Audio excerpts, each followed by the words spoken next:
All right, what is going on, everyone, and welcome back to the Mets Weekly Podcast as we are live at this very moment on YouTube and on X to discuss the latest offseason news and rumors in New York Mets land. But before we get into that, I want to remind everyone to subscribe to the Mets Weekly YouTube channel for new episodes of our show that are regularly recorded every Friday at 7:30 p.m. Eastern Time. However, there were so many moves that they just made over this past week that it kind of just shifted our schedule to where we are going live on a Tuesday. But either way, we're going to work around it.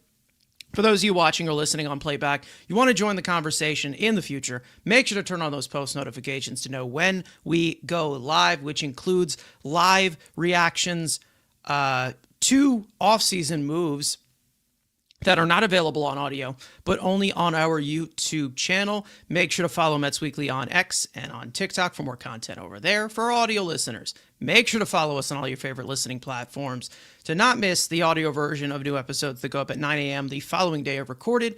Also, make sure to give us a 5-star review. It would be greatly appreciated. So without further ado, let's get into episode number 185 of our show. Andrew,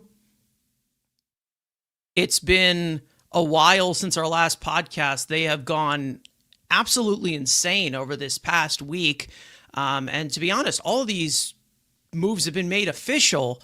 It's been a while since we have gone live either way. But all the criticism, all the anxiousness, all the uncertainty, it's starting to fizzle down as the Mets continue to add this offseason, moving on from other pieces. So as of right now, it's starting to shape up a little bit. Maybe a few little moves here and then are left, but either way, it's looking good. It's almost like the expression, let the man cook. Because if you're trying to make a cake, cake's not built. You can't just make a cake like this. There's layers to it. And that's what David Stearns has done this offseason. He broke a couple eggs with Pete Alonso and Edwin Diaz and losing everybody. But you had to make a new pretty cake. And the cake he's made now looks pretty damn good. And every day it seems like over the last week, they've made a transaction, which again, we went kind of quiet after the Christmas break, like most teams did. But lately, it seems every day we get a new Mets transaction in big league, minor league, and it looks to be most of the big stuff is done. So now it's just kind of, bottom of the roster, filling out the 40-man roster, and then getting into spring training because, hey, look at our calendars, ladies, boys, and girls, and everything in between. We got 8 pitchers and catchers report in 2 weeks, and first full squad workout is in 3 weeks. So less than a month away, and we are back in beautiful Port St. Lucie. Baseball's on the field, and we can yell about games that do not matter. I mean, it seemed like a lot of those moves that they have made, it seemed like they had a lot of them in place to actually make those moves. And the fact that they all just kind of flooded in like 5 days, it was pretty impressive the way that everything just kind of formed itself in just like 1 week. And you kind of do expect that pace to kind of perk up, obviously, with them being so close to pitchers and catchers reporting. I don't know what is in store, but we do have to recap every single move that they have made. And either way, we have a lot to get into. So let's bring in some guests. This duo has been on our show plenty of times. I think in a short amount of time, we're going to have to name them honorary members of our show. That's how many times these guys have been coming on here. Please welcome back Evan and Matt from the Mets Central podcast. Great to have you guys back on here. You guys were here for some of the Tucker Watch that we were doing. You guys, it seems like you guys are like the second in command for this show now, which, again, more the merrier, of course, but a lot has changed since then. Evan?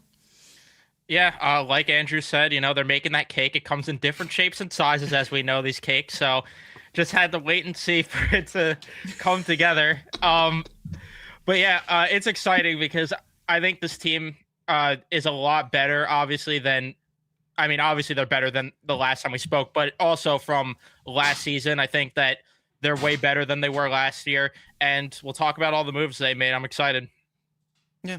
I mean, there is some things that they still need to fill in and figure out position-wise. However, I think, Matt, we can all agree they're definitely in a better position and a better thought-out process that none of us really knew what the plan was. And now it's starting to fizzle in. It's like, okay, this is what we're here to do. We've made some of these additions. We've deepened the lineup, added to the rotation. We'll get into all of that. But I think it's safe to say that, you can feel really good about this team going into 2026 now. Yeah, I mean, as always, I'm glad to be back on because whenever us four get together, it's always an entertaining show. Let's put it that way. But I mean, yeah, listen, I gotta fully agree with Andrew here. You gotta let the guy bake the cake. And I mean, if you go through Andrew's phone, you'll clearly see that he knows a lot about baking cakes. So,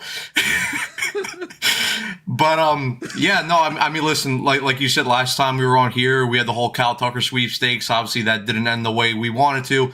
He goes to the LA Dodgers because, of course, he does. Why would you want to come play for the Mets? But it is what it is. And, we were all wondering, how exactly is David Stern and Steve Cohen going to pivot? Well, in the span of a week, 3 quick moves. Bichette signing, Robert traded for. They traded for Freddie Peralta. They got Luis Garcia, too. Craig Kimbrell, if you want to even include him, too, on a minor league deal. Because, future Hall of Famer, so you got to technically include him. But I mean, yeah, listen, I completely agree. And we've been saying it in our group chats. Going into this season, I feel a lot more comfortable. I feel a lot more comfortable about where this team is compared to where it was last year. Now, you can maybe say that's recency bias just because of the way last year ended. But I look at the way this team is, looking like right now, and they look a lot more cleaner. They look a lot, better defensive soundly. The offense looks a lot more better. Obviously, that still has to, convert to wins on the field and performances, but I feel confident about where this team is going into opening day. But I mean, apparently David Stern still is a small market GM. Steve Cohen only cares about the casino, and yeah, I mean, but hey, listen, I feel confident about where this team is going, and yeah, boys, we got 3 more weeks till spring training. I'm excited for Mets baseball to come back. I mean, you do never know what's going to happen. Could they be attached to somebody else? We don't know. We're not really going to go after much of the news in this because there's so many moves that this team made and there's so many explanations as to what they are going to do with these certain players, what the outlook is going to be for them.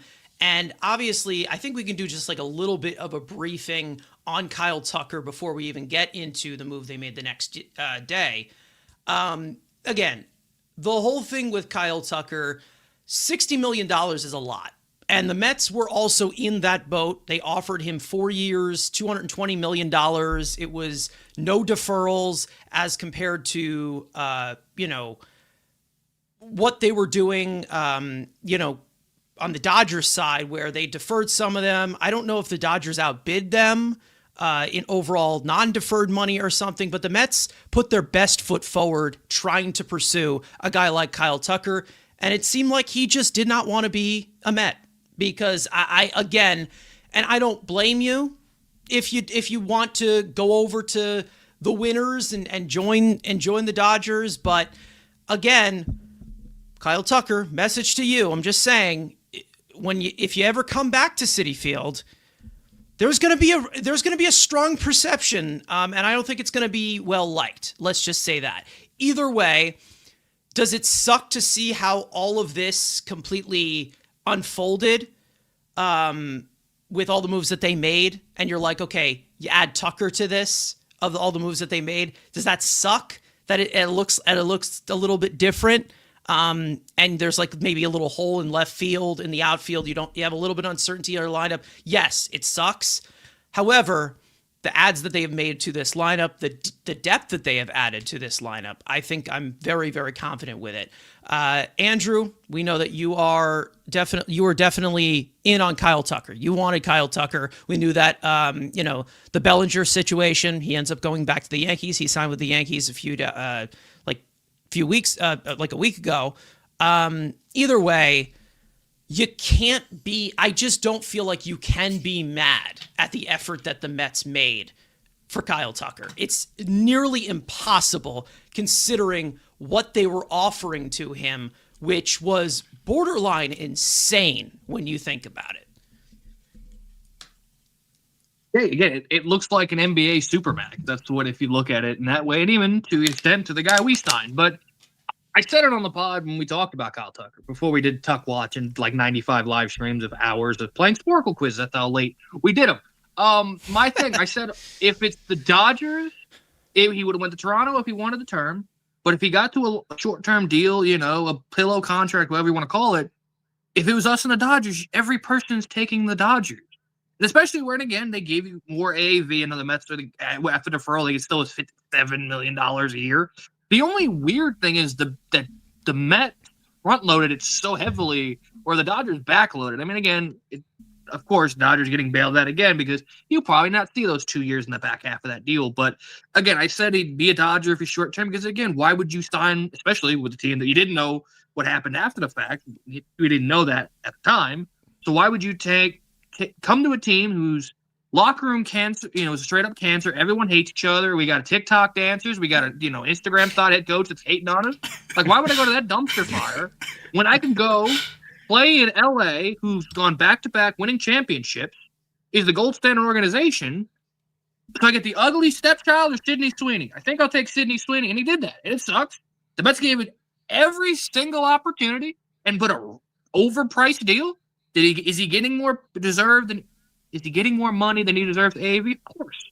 But again, the Dodgers have, they shit out $50 million. They can make it in Japanese revenue in 2 days, and that pays for Kyle Tucker. So that's what they do.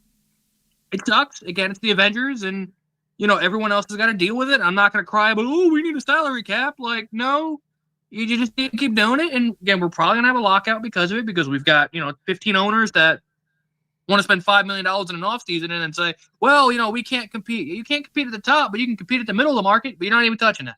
But that's a different discussion for next year when we're sitting here doing nothing in mid-friggin' January. But again, it sucks, but just like it was, what was the response? And if this was, and I even kind of thought about it, especially especially with the tweet from Steve, was this Steven Matz 2.0? Where it's like, I'm going to get embarrassed and I'm going on a shopping spree. And at least in this version, they didn't go past their prime middle age, middle infielders and outfielders. They had a hell of a response. And again, that's all you can really say is if there was no response, we would have sit here with no moves. Then I think we could be a lot more yelly, screamy, angry people. No. But again, you got embarrassed. You had poop on your face. You wiped it off, and you made a nice little chicken sandwich, and you got to enjoy it. I don't even want to visualize that. I'm just going to move on. Anyways, Matt, I'll go right over to you about the whole Tucker situation. Obviously, we know that personally. Again, this is my like generalized opinion about this. I'm kind of happy that it happened, so we get the bad out of the way for this league to realize something has to be done about what the Dodgers are doing and what other teams aren't doing. I don't think that a salary cap solves anything. I think that it enables cheap owners. You need a salary floor, in my opinion. Will we get that? Who knows? Considering the man up top, I don't trust his leadership in this entirety of this league. However, it's a blessing in disguise for the future of baseball. It may suck as of right now that the Dodgers are stacking up the way that they are. However, when it comes to Kyle Tucker, he's a really good player. Is he $60 million worth a year?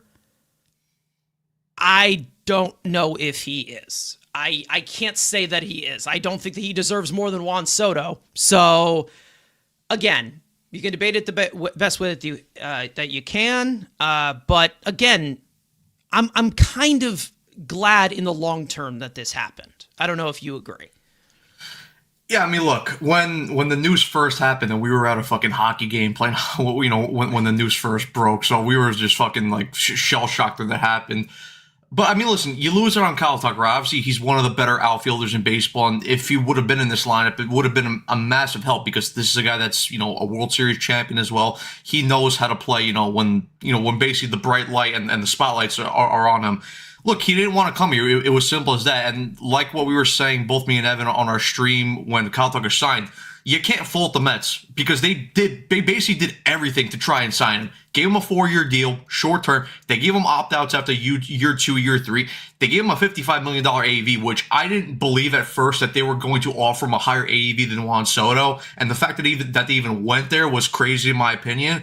And I mean, they gave him a higher signing bonus. The only difference between the two contracts was in terms of, because the Dodgers offered him more money overall, but the Mets offered him way more money up front. And of course, because it's the Dodgers, they have to do deferrals in their contract because, you know, it's by law right now. If you're doing a contract with the Dodgers, you at least have to defer some amount of money. And like I said, the Mets didn't defer any money, but like we said, he just didn't want to be here. And look, do I necessarily blame him? No, because you take the easy way out and you give yourself an easier way to win a championship. And we've kind of heard the rumors that Kyle Tucker wants to be more in the background rather than the spotlight. He doesn't really want to be one of the main guys. And look, when you're hitting behind guys like Ohtani, like Freeman, like Mookie Betts, even, you know, Teoscar to a certain extent, if you want to say Will Smith, yeah, you're going to be more of that fifth, sixth, fourth option realistically compared to, you know, if you're coming here, you're going to be the third option behind guys like Soto and Lindor.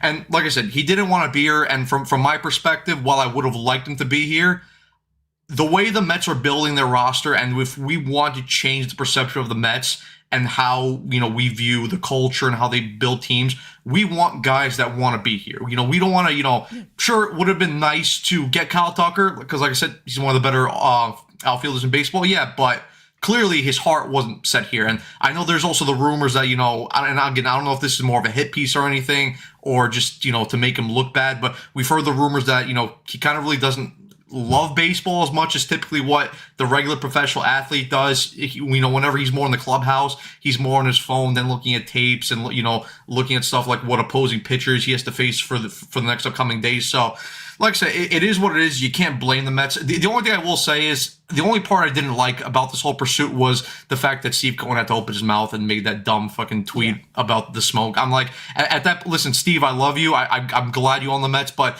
in those certain cases, just shut up and just handle the negotiations. Like, there's no need to go on Twitter and that, because I realistically thought when he put out that tweet, I thought, oh shit, like we're actually going to sign this guy, and it just didn't work out. But listen, I like obviously we're going to talk about it more with Bichette, but I really like the pivot that they made with Bichette. Obviously, it came out of nowhere, which was a typical David Stearns thing, because usually his moves, they come out of the blue, like with the Semien and Nimmo trade, with the Polanco stuff, with the Luke Weaver signing. And listen, I agree with you. Just wrap it all up. Mo, if we're sitting here and we're going to bet on things, there's going to be no baseball in 2027. Like, if we're looking like just like the best hope, we'll maybe get half a season, maybe like a 60-game season, what we saw in 2020. But we are not playing a full season of baseball next year. And how long the lockout lasts, I'm not too sure. But I agree with you, Carson, and this is my standpoint. I'm sure all you guys agree. A salary cap is not fixing this, because we know that the problems are the cheap owners. It's not the owners like the Guggenheim Group, like, you know, the Steinbrenners, like Steve Cohen. These guys are not the problem. It's the cheap owners, the guys that own the A's, the Pirates, the Tampa Bay Rays, the Brewers. You know, to a certain extent. So, like I said, it's not going to fix anything, and the players will never agree to it. So, I'll just say, like, guys, prepare for a long lockout next year, because I don't, and it's not going to be a pretty negotiation either. I mean, it's gotten, you know, nastier and nastier between the MLB and the MLBPA for a while. Either way, Patrice saying here, you know, it feels like a salary cap hurts way more than everybody else. We have to go to the cap. Okay. So do the Dodgers, and then what? Then you go to the Dodgers because the rings, and they can outbid because, like, yeah, exactly. Like, it doesn't do much. I mean, we could get into this, you know, farther down the line, obviously. Evan, if you want to add anything before we get into all these signings that we made here, because they just opened the wallet. Yeah, a salary cap's not doing anything, like you guys are saying, and it's just simply going to come down to the players are never going to agree to it. So that's why I don't even know if we're getting baseball at all next year. I agree with Matt that half a season at best, but I don't know if we get it at all. And it's just ridiculous that this is what it is, instead of pushing for a cap floor over anything else.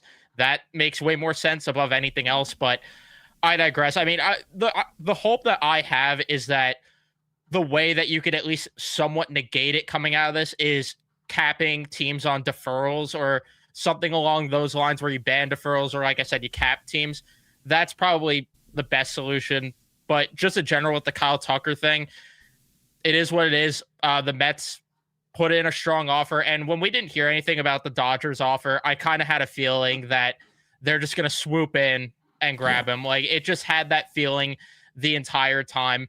And, you know, our chat was saying it at least nonstop. I don't know if your guys' chat was saying it, but when you are listed as the front runners for a free agent, typically it doesn't go well more times than not. So it did seem like it was just a media stunt there to, you know, help get a little bit more money from the Dodgers so he could, you know, chase a ring and run away from the grind in LA.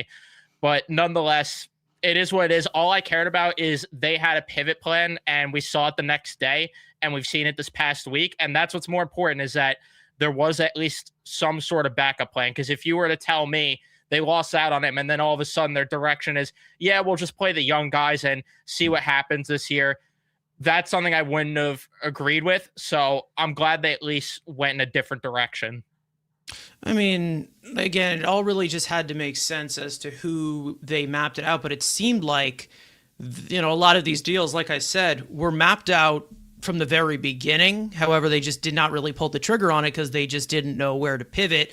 And they were just waiting to be opportunistic. And I think that they're also going to continue to be opportunistic on the Framber Valdez market. If that continues to drop, maybe the Mets do get involved. We've seen that the Mets and the Orioles have gotten involved in this way, but the Mets also have locked down all of this money in the short term. It seems like, you know, the next 2 years, they have most of this money locked up. They'll have plenty that'll come off of the books, but they're not committing long term to any of these. So they can keep this flexible in the way where they don't have to commit to that. Either way, let's actually get into the signings that they made. And let's get into the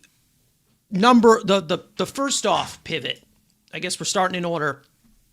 And that being Bo Bichette, who the Mets have signed to a 3-year, $126 million contract to be the starting third baseman in 2026. We'll get into that in a second. And, of course, the deal includes opt-outs after the year 1 and in year 2.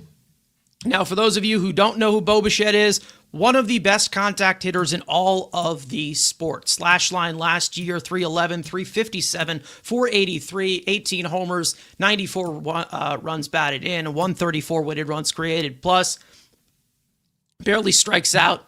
He's a great contact guy who will swing it a lot, but he knows how to make contact. Like I said, he is only just 28 years old. Free agent, like we said. Be a $42 million AAV, hits the ball hard. Exit velocities are in the top 15% regularly. Again, like I said, whiff rate, 83rd percentile in whiff rate. But one of the main advertisers for Bo Bichette, one of his main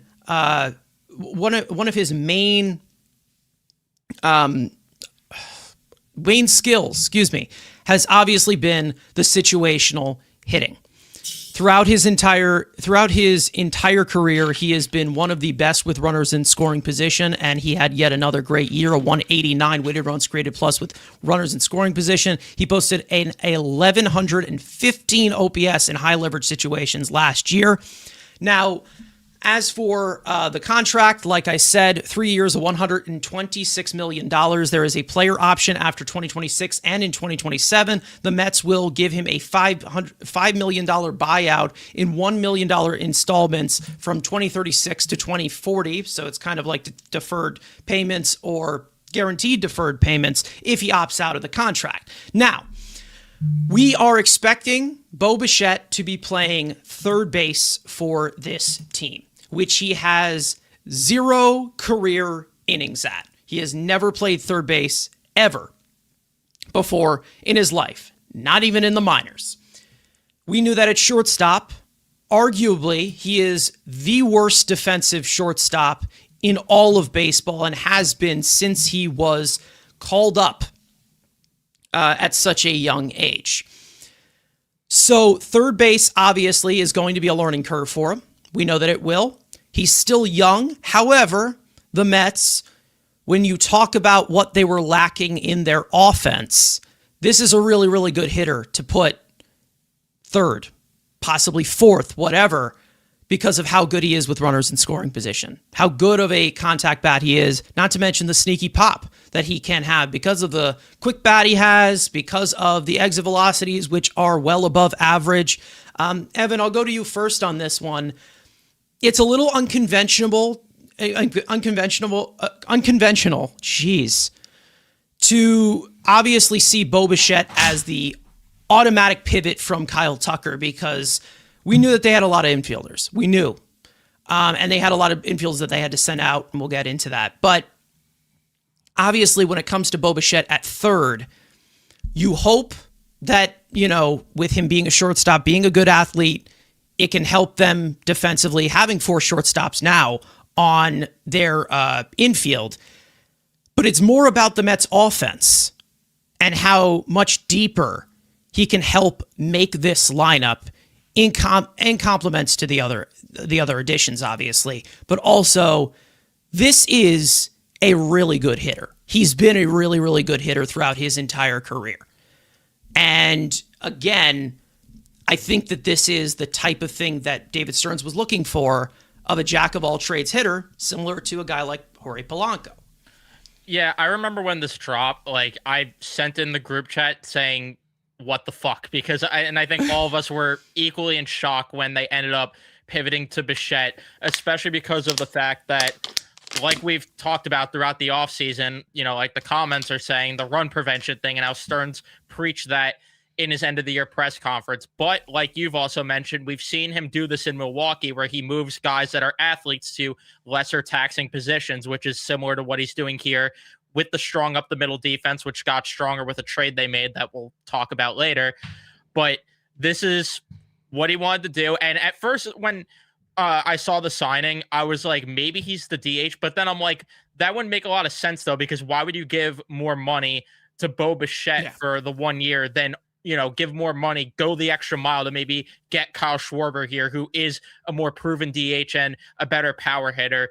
But like you said, for this lineup, they needed someone like Bo Bichette. And Matt and I have kind of been talking on our show about where we want to see Bo Bichette hit. And I know there was that whole thing that Mendoza apparently said on a podcast that he probably would pencil it as Lindor, Soto, Bichette. I would personally want to see Bo Bichette in front of Juan Soto, because you're giving him more pitches in the zone to potentially hit with the threat of Juan Soto behind him. I'm sure it will go well either way if you put him third, because it will give him an opportunity to drive more runs in. But yeah, they needed someone that could hit with runners in scoring position. They needed someone that could hit against lefties, and someone that is able to actually hit fastballs, which is a problem this team had as well. And Bo Bichette checks all of those boxes. So from the hitting profile, it makes sense. We'll see what happens with the defense there. But like there was a comment earlier, he's already down in Port St. Lucie training at third base, which is really good to hear.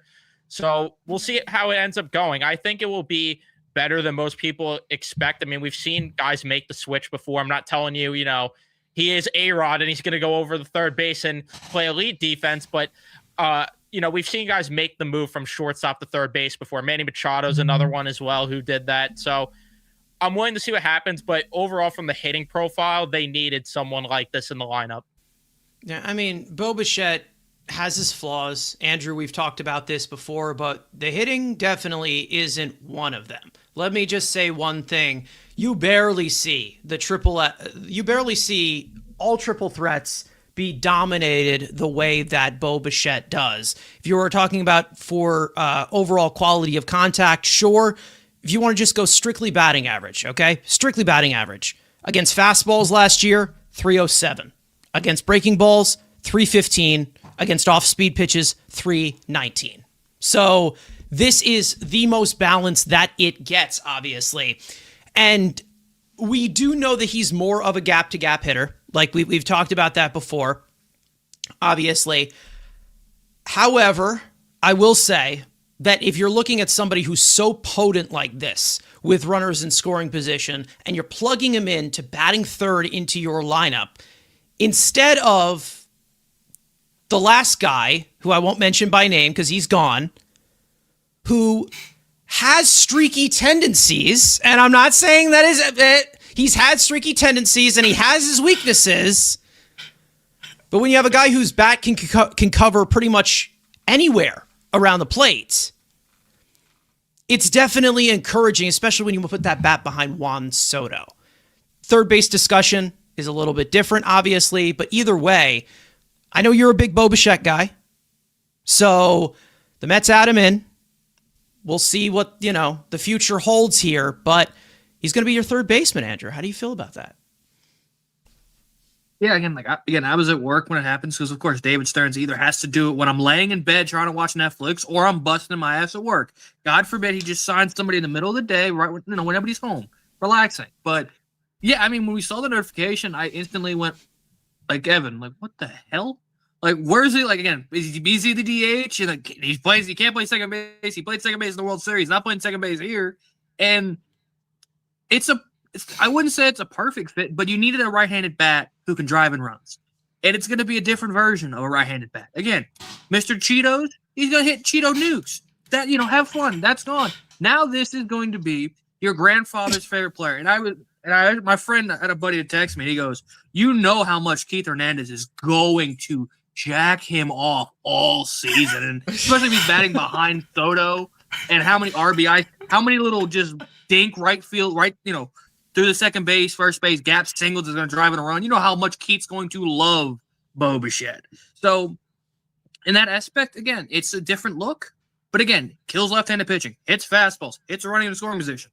It's everything this team failed at last year. So, it's a good fit. Again, the defensive part, it's going to happen. But again, it looks to most of the stuff that we've seen, it's more range problems with Bo. So now you also have, Francisco Lindor next to him. He can be like, you don't got to go left. I'll do, Lindor be like, I'll take care of everything going left. You guard the line and just kind of, do you. But again, offensively, it fits.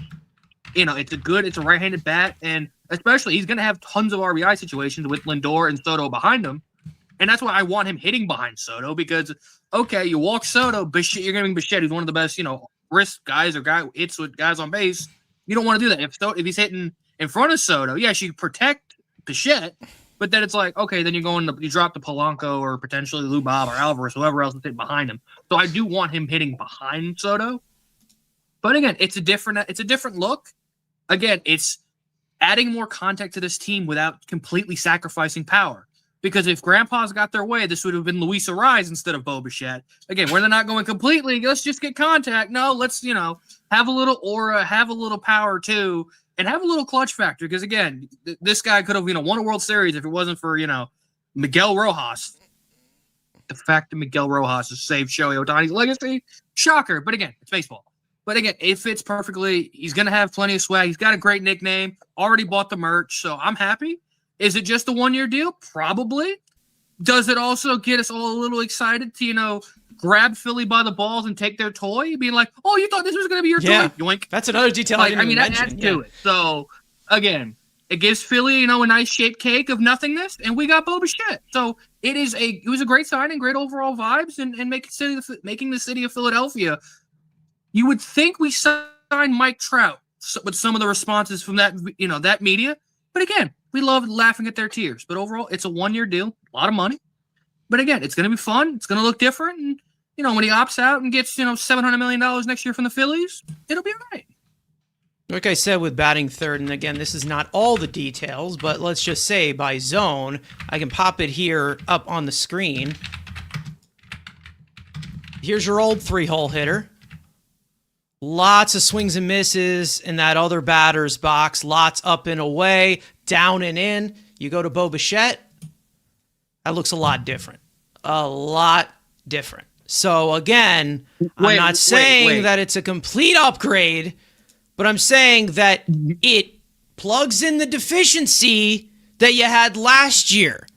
Boner. And listen, I know that other guy is perfect. I get it. And he can do no wrong. You're saying that there's better players than Pete Alonso in Major League Baseball? That's fake news. Not possible. I thought we were not supposed to. We're not supposed to say it. Well, anyways, that is true. He's like, Yeah. Cheeto Bear. Yeah. Matt, I'll go to you here with Bo Bichette. Obviously, from what we have heard from, Bo Bichette, we've heard great clubhouse guy too. That's another thing. Wants to compete. They have said about his defense, like I said, they said his hands are the main reason as to why, his quick hands are the main reason as to why they believe that the transition is going to be smooth. We just saw that he is already in Port St. Lucie doing third base, doing reps at third base. So it could work out. Will it? I don't know. However, we will see. But the lineup definitely got better. Yeah, similarly to all you guys, when we got the Will Sam notification that Mets signed Bo Bichette, I was like, what? Because like I said before in the intro, it came out of nowhere, and this is typical of with David Stern's signing, where just there's no connection to him via social media, and then all of a sudden, boom, Bo Bichette signs. But even though we did get the news later on, even though the media will say that it was a panic signing after Kyle Tucker signed, but no, the Mets and Stearns did lay the groundwork from the winter meeting with the Bo Bichette signing. And also, like I said, it is a nice little caveat that they did take it from the Phillies. But like I said, my initial reaction was, and listen, yes, $42 million AAV for Bo Bichette, it is a lot, but when you're signing him to only a 3-year deal, which technically, if all things go right, it's only a 1-year deal, and whether we go from there and, maybe the Mets re-sign Bo Bichette again, we don't know. Obviously, we have to get through this season first before anything happens. But like I said, when it happened, I looked at it in 2 ways. I liked it from an offensive standpoint. I was skeptical of it from a defensive standpoint because obviously we heard the whole, run prevention thing, and we know that Bo Bichette is not necessarily the greatest shortstop defensively. But again, like Evan mentioned, like you guys mentioned, we've seen Stearns do this in Milwaukee before where, he builds the spine up the middle defensively well, and then he takes athletes from more guys up the middle, whether it's second base, shortstop, and he moves them more to the corners. Obviously, we saw that with Polanco this year. He's going to play first base, and now Bo Bichette's going to play third base. I am a little more confident, though, that Bo Bichette will at least transition a little bit better to third base, just simply based off the fact to where, you don't need as much range at third base compared to what you're doing at shortstop. And the Mets also did bring in Kai Correa earlier this year. We know that Kai Correa was more, heavily astute for his defensive positioning and defensive allocation to, guys learning new positions from his time in San Francisco with the Giants and his time in Cleveland with the Guardians. So I am, a bit more confident that Bo Bichette can transition at least a bit more better to third base compared to what I originally thought. And listen, like I said with Bichette, I don't need Bo Bichette to be a platinum Gold Glove winner at third base. I don't need him to be Matt Chapman, Manny Machado. Would I like that? Yeah, but similarly to like what we saw with Brett Beatty the last couple of years, just be reliable at third base. So like I said, if Bo Bichette's giving you reliable defense at third base, I think we will all take that because especially when you look at the offensive side, Bo Bichette's going to produce. And now that's where, I'm going to talk about more the offensive side is Bo Bichette, I like him because, and this is like a bunch of things that we've talked before in the past on other podcasts, but a lot of the tools that past Mets offenses have lacked, Bo Bichette has in terms of hitting lefties, hitting well with runners in scoring position, hitting fastballs, and not only does he hit well with fastballs, but he hits breaking pitches well, he hits off-speed pitches well. The only thing that's kind of different compared to Bo Bichette to where the Mets have kind of targeted other guys because we've seen guys with Polanco, with guys like Semien, guys like Robert. Those guys, when all things are clicking, those guys are more pull hitters and especially pulling the ball in the air. Bo Bichette's more of, like you said, Carson, he's more of a gap-to-gap hitter, and I know we've kind of said that we want to see the Mets be more of a of a pull hitter team. But when you are building a lineup, you need different, archetypes of hitters. But the thing like with Bo Bichette compared to like what we saw with guys like Eric Chavez last year and how he was teaching guys to go to the opposite field. Chavez was teaching guys to go to the opposite field, but totally, disregarding doing damage and, and pulling the ball and getting the better results out of, things, which is like if you pull the ball, you're going to hit it harder and you're probably going to hit it farther as well and harder. So, But like I said with Bichette, because even when you look on Baseball Savant, when you compare it, the batted ball, the pull air is the lowest, 13.2, straight up in the air, 21.1%, and then oppo air is 18.4. But like I said, if Bo Bichette's going to give you, damage to all areas of the field, I think you more take that compared to, this guy's just more of that, Luis Ariz type where he's going to put it more in the opposite field, but they're going to be more blue pitch types. Bichette will actually do damage, like I said. And again, he's more of a contact hitter, but we know Bichette can also hit home runs as well, like what we saw in Game 7 where he hit the 3-run home run off Ohtani. Yeah, I mean, again, this is a competitive hitter 24/7, and that's what I really, really do like, obviously. And the quality of contact is good. It's not like this dink and dunk type of stuff where he can provide a lot of different things. And not to mention when you're talking about how much you have Soto and Lindor, who are, conventionally prolific in their own ways offensively, where you talk about, Lindor being a 30-30 or Soto being, being such a threat that he walks so much and he's, on pace to walk as much as Barry Bonds, or, he hits 40 home runs, 120 RBIs, whatever you want to say. Again, I like it. The only thing that I'm skeptical about is the defense. That's literally it. And like I said, you guys already reiterated it before, where David Stearns has done things like this before. Sure-handed defenders up the middle, and then he puts athletes all over the diamond in less taxing positions. Again, when you're talking about overall athletes, you have Polanco, Lindor, Simeon, now Bichette. Those four all started off as shortstops. So they were all scouted as athletes that can be shortstops and also have, the body type or body frame to be shortstops and be athletic.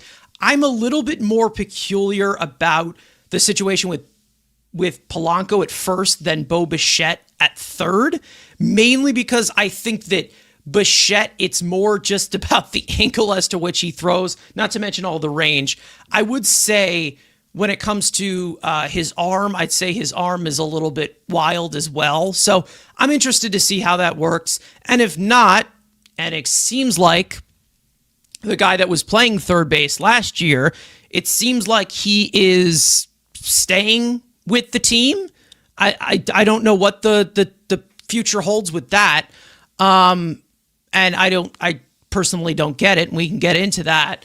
But again, Bo Bichette, great contact hitter, great quality of contact. I don't need, constant, everybody's a 40 home run bat and everyone just swings for the fences. I need a guy that prioritizes quality of contact, and that's what you get from a guy like Bo Bichette, who is very, very balanced. And when you have prolific hitters like Soto and Lindor, and even the other guy that they could possibly see be prolific because of the ceiling that he does have, it does make you feel a lot better. And it does make you feel a lot better as to this lineup being a lot deeper.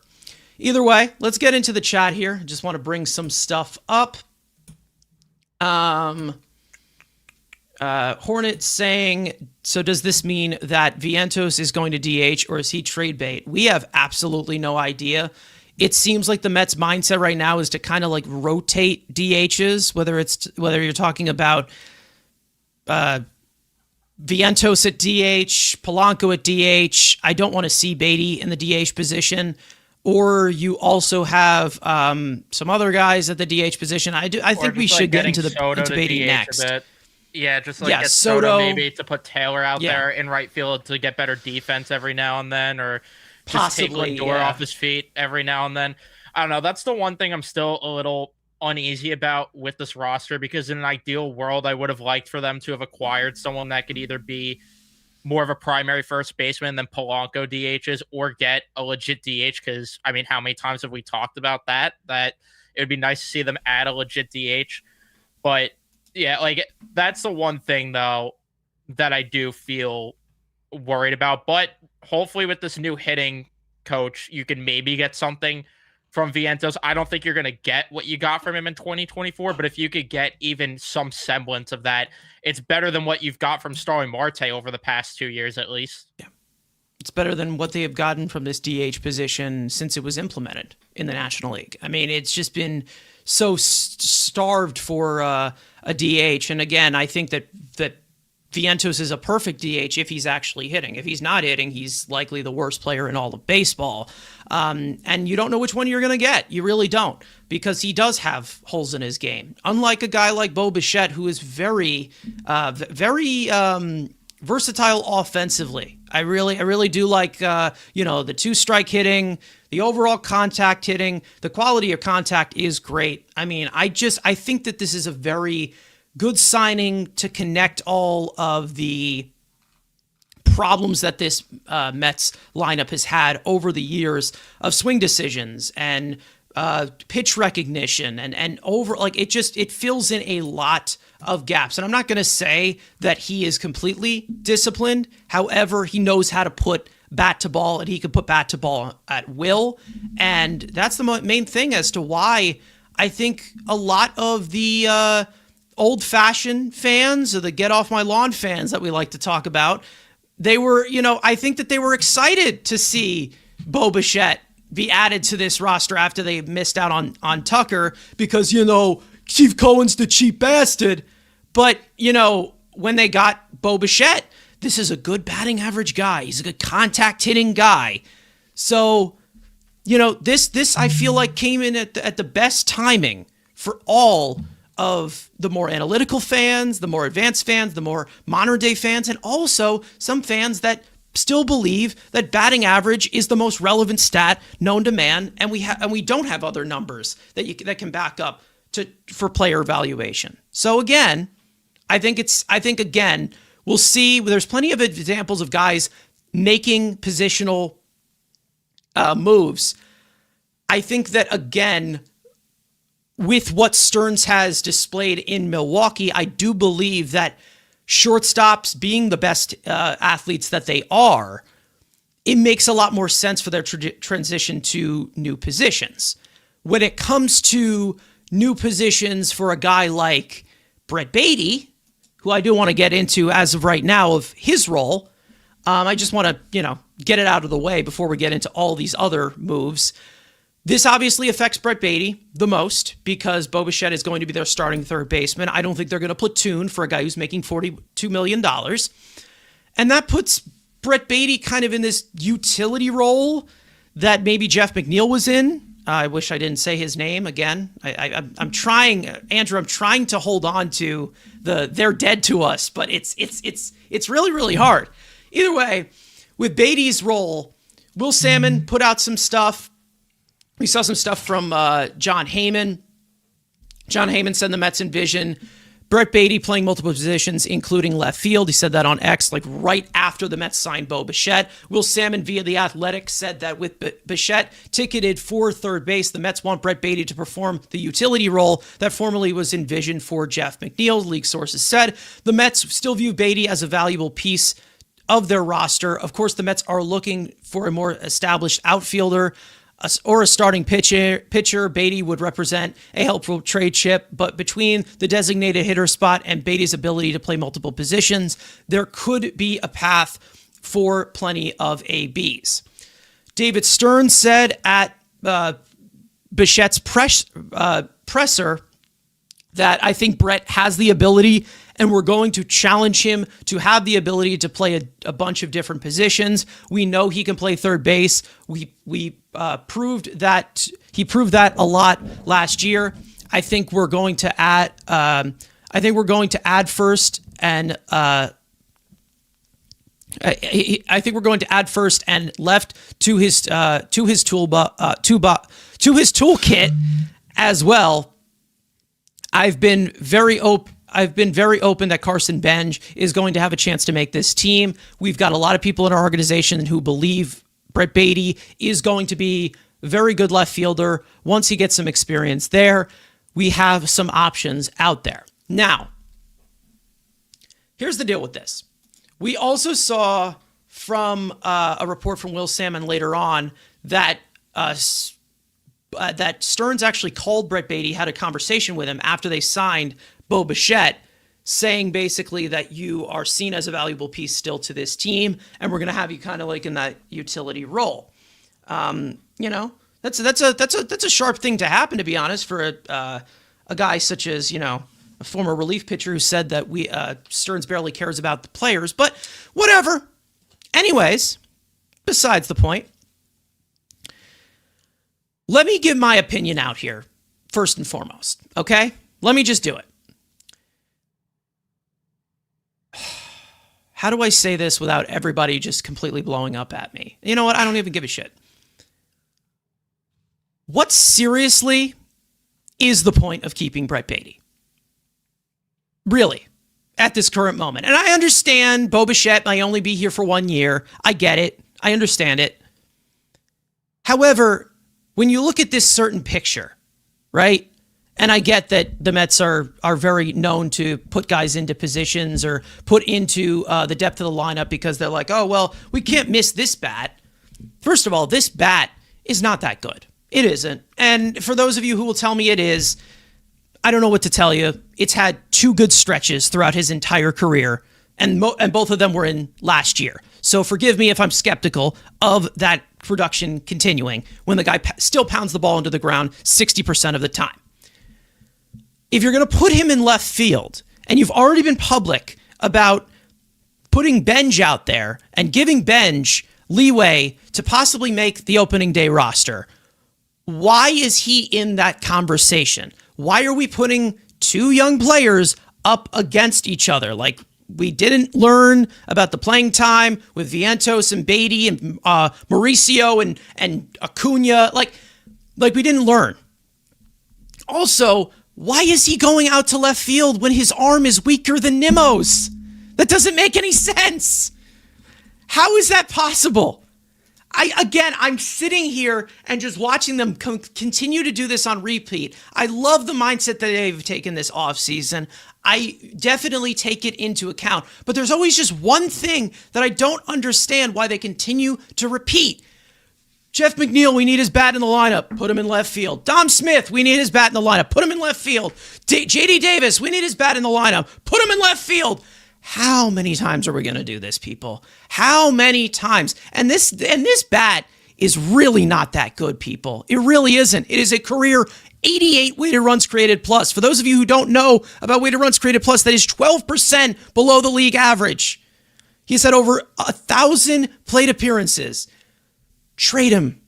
Please trade him. Please. Just do it. Sell high. Do it. Please. That's all I'm asking. I don't understand the need for a utility role for a young player who needs to play every day in order to give you that sort of everyday production. The fact that we are looking at Baty as a utility infielder, utility outfielder, give me a break. Give me a break. This is a ridiculous cop-out to the Mets just wanting young players on their roster who don't fit. They just don't fit. I don't see this as a fit whatsoever. I don't get it. I don't think Brett Baty is that good of a player overall. I've already been public about that. But, recency bias will tell you he's amazing. And the fact that he is put into this high regard as to, we're only trading him for a frontline starter. Who do you think Brett Baty is? Who exactly do you think Brett Baty is? I don't get it. I will never see it. I never will. I think we all know that I never will. But Andrew, if you want to rebut that, go ahead and do it.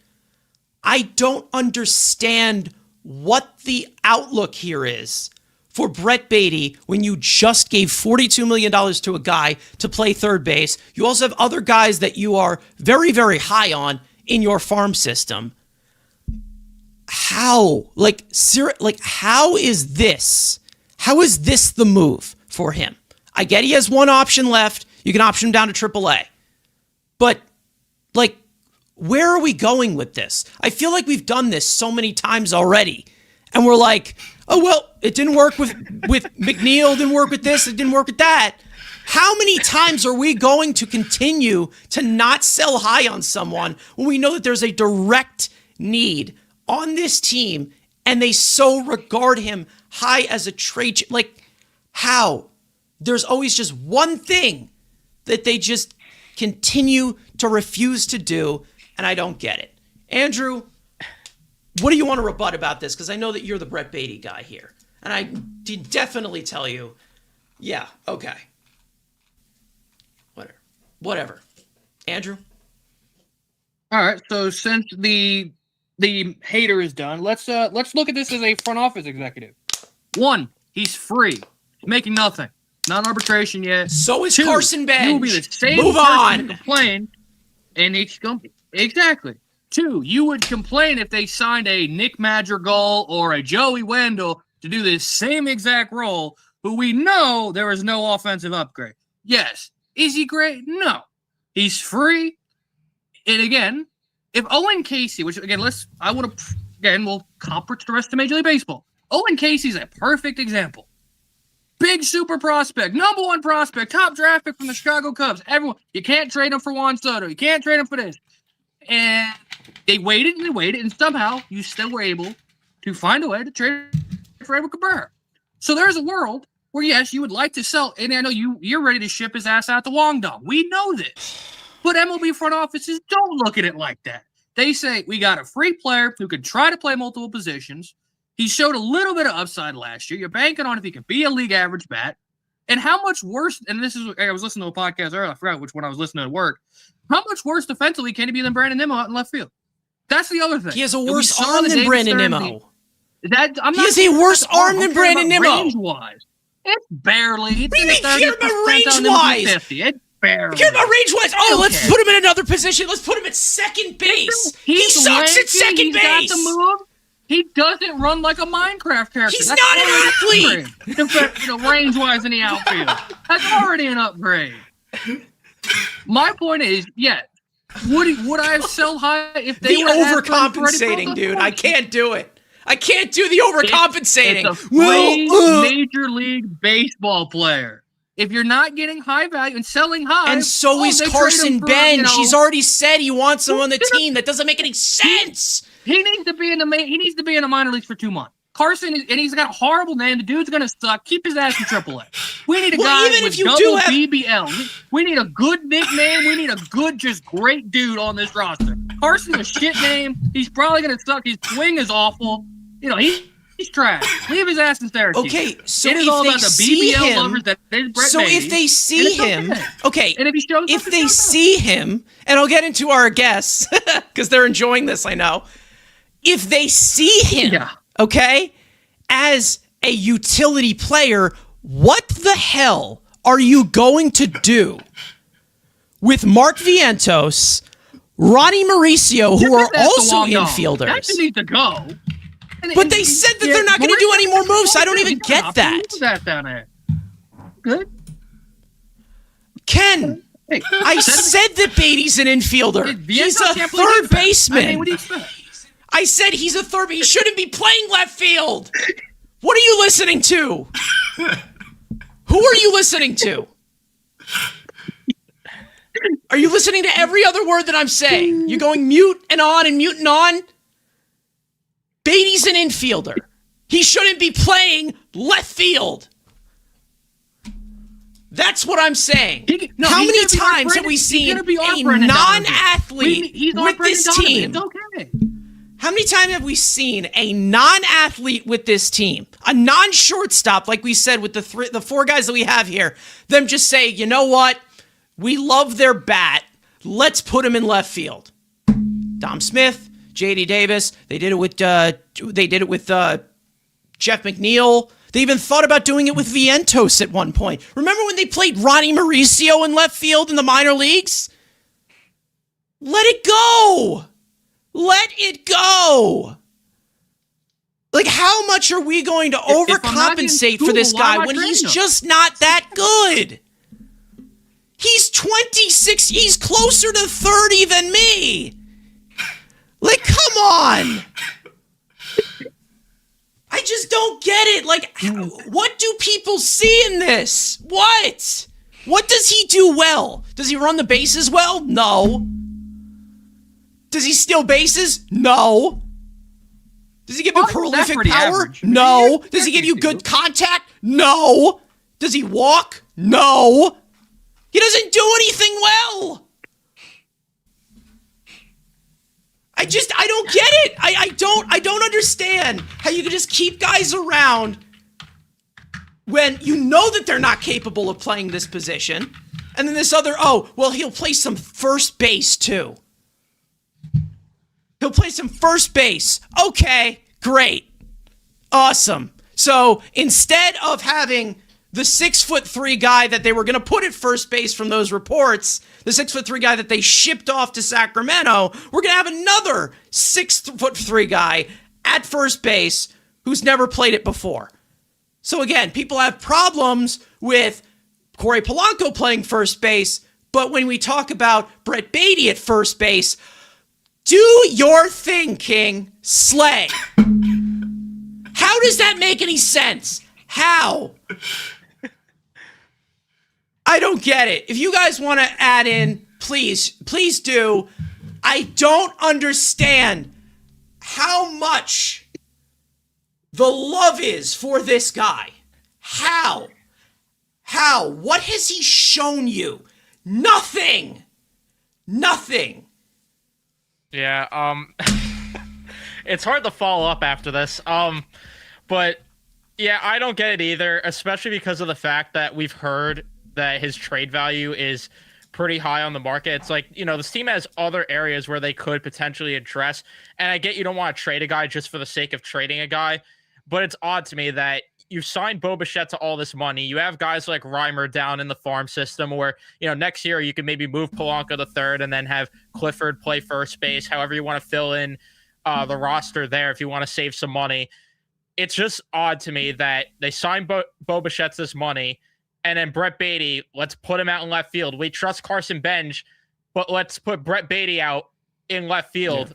Yeah. It just, I don't know. It's so odd to me because, like you said, they've done this movie too many times where they've played guys out of position in left field instead of selling high on them when they could have got maybe a good return. I feel like a year from now, we're going to have the same conversation that we had about Dom Smith, that we had about Jeff McNeil, that we've had about JD Davis, that instead of selling high on these guys, they decided to wait, and Brett Beatty's value diminishes down to nothing because no one's going to want a 26-year-old who has a league average year under his belt at best. And then, again, the unknown. Like I said, I get not trading him just for the sake of trading him. You have to get the right piece. But sure, 100%. It's odd to me to not sell high when you clearly don't value him enough that you're signing guys at his primary position. Like, that's the part that just makes no sense to me at all. It's the fact of, like, I don't understand putting a non-athlete in a different position. Like putting a non-shortstop or a non-guy, a non-center fielder or whatever. Like, I don't understand doing that when you also do something for, again, to put a guy's bat in the lineup, which is what they kind of did in the offensive approach with Jeff McNeil in center field or whatever. Like, it's a gimmick. It's not even, like, it's a gimmick. And when you get, sorry, that's the thing. It's like when you get Benj up here, what the hell is Beatty going to do? Is he going to go back down to AAA? Probably will, because he will be there by May. We all know he will, because his bat's not good. But hey, prove me wrong. Go ahead and prove me wrong, even though he's been with this organization since 2019, and he still can't lift a goddamn baseball. So I don't see what they're seeing here. I still will never do, but it's whatever. Continue, Evan. I was just going to say, to Blade's comment, how many fans have complained that the pitching's not good enough? The pitching's not good enough. Get pitchers with control. I understand this. I understand not trading him, and obviously with them getting Freddie Peralta, adding to the rotation, we'll get into those signings. I get it, but what is Ronnie Mauricio and Mark Vientos still doing here? Like, that just not only does that mean you put him out of position, but you're also clogging up a bench of infielders who, again, Mauricio, who knows what he can move as this at this current moment with coming off the ACL injury. And then Vientos, who's a DH. And then you also have, the catcher and the fourth outfielder, which Tyrone Taylor and Luis Torrens play well. So it's just clogging up a bench, too, where someone's got to go. It wasn't just going to be Acuna or McNeil. Like, I don't understand where they're going to go with this. And it makes absolutely no sense because, again, these young players still, Vientos, Mauricio, even Benj, these guys have to play every day in order to develop properly. And they're not going to. You can't have just kids fill out a bench. That doesn't make any sense. Matt, I'll go to you as well to this. It's just, I love how this is all forming together, but then there's just like this one little part where I'm like, what the hell are they going to do with this whole situation? I'm tired of seeing the revolving door of, well, we're going to platoon 2 young guys. That doesn't work for anyone, whether it's Brett Beatty or not. All right, I'm going to try to break this down in a way to where, because I'm neither a Brett Beatty lover, I'm neither a Brett Beatty hater either. I'm just in the middle on him. To where I look at this is, and I do agree with Andrew per se to where, you know, when you compare him to McNeil, because that's what essentially Beatty's becoming. He's McBeatty now, which I know, Carson, you love that because you're combining Jeff McNeil and Brett Beatty into one guy. I know that's like, that probably, you should get a McBeatty jersey actually on top of that. But I mean, look, how I view Beatty is when they first signed Bichette, I thought Beatty was going to get traded. I either said he was going to get traded for a starter or he was going to get traded for outfield help. Now, obviously, they didn't trade him for a starter because they traded Carson's favorite prospect of all time in Jet Williams, the next Jose Altuve, to get Freddie Peralta. And then, obviously, they acquired Luis Robert, in which they sent also another small player, Luis Acuna, to the south side of Chicago to play for the White Sox so he could, you know, be with the other Spirit Halloween employees, as Andrew likes to call them. It's just... Listen, and like I said with Beatty, he's cheap. He's quote unquote versatile, if you want to say, because yes, he could technically play left field. He could play third. He could play second base. He could play first base, even though he's not great or excellent in any of those positions per se. So basically, overcompensating, like I said. Exactly. Yeah. What I think the plan is with Beatty for now, I think because even though Stearns has talked up Carson Bench, and yes, Carson Bench is the better player over Brett Beatty, and I think he will be.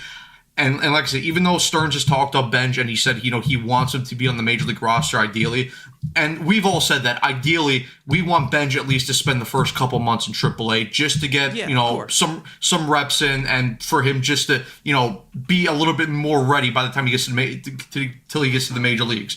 Maybe Stearns looking at this, okay, I'm going to put Beatty here in left field in more of this versatile role just as a precaution, as a safety net, just in case Benj isn't necessarily ready out of the gates, because who knows, maybe if Benj is ready and he comes up early, maybe we do see an in-season trade where they do deal Brett Beatty. Obviously, we don't know, and we don't know how much Stearns was shopping Beatty either. I know the rumors were that, you know, his market was high, but maybe Stearns looked at it and you know, he didn't find a trade that suited well enough to where they got something good back in return where they're sending Brett Beatty to another team. And again, I do agree with you guys that you shouldn't just trade somebody just for the sake of it, because that doesn't make any sense. But I also look at this to where, and again, this goes more in point to where, you know, because we're obviously going to talk about it with more Luis Robert.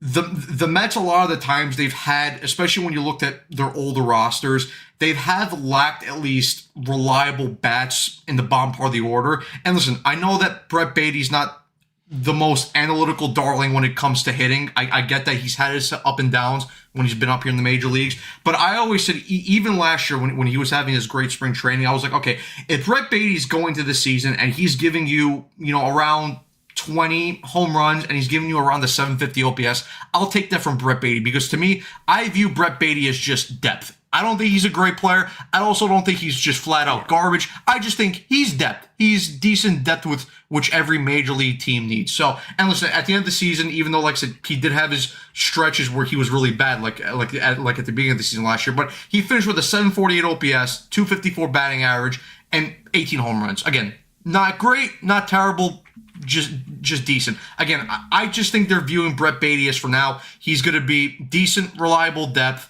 up until Carson Bench comes up here.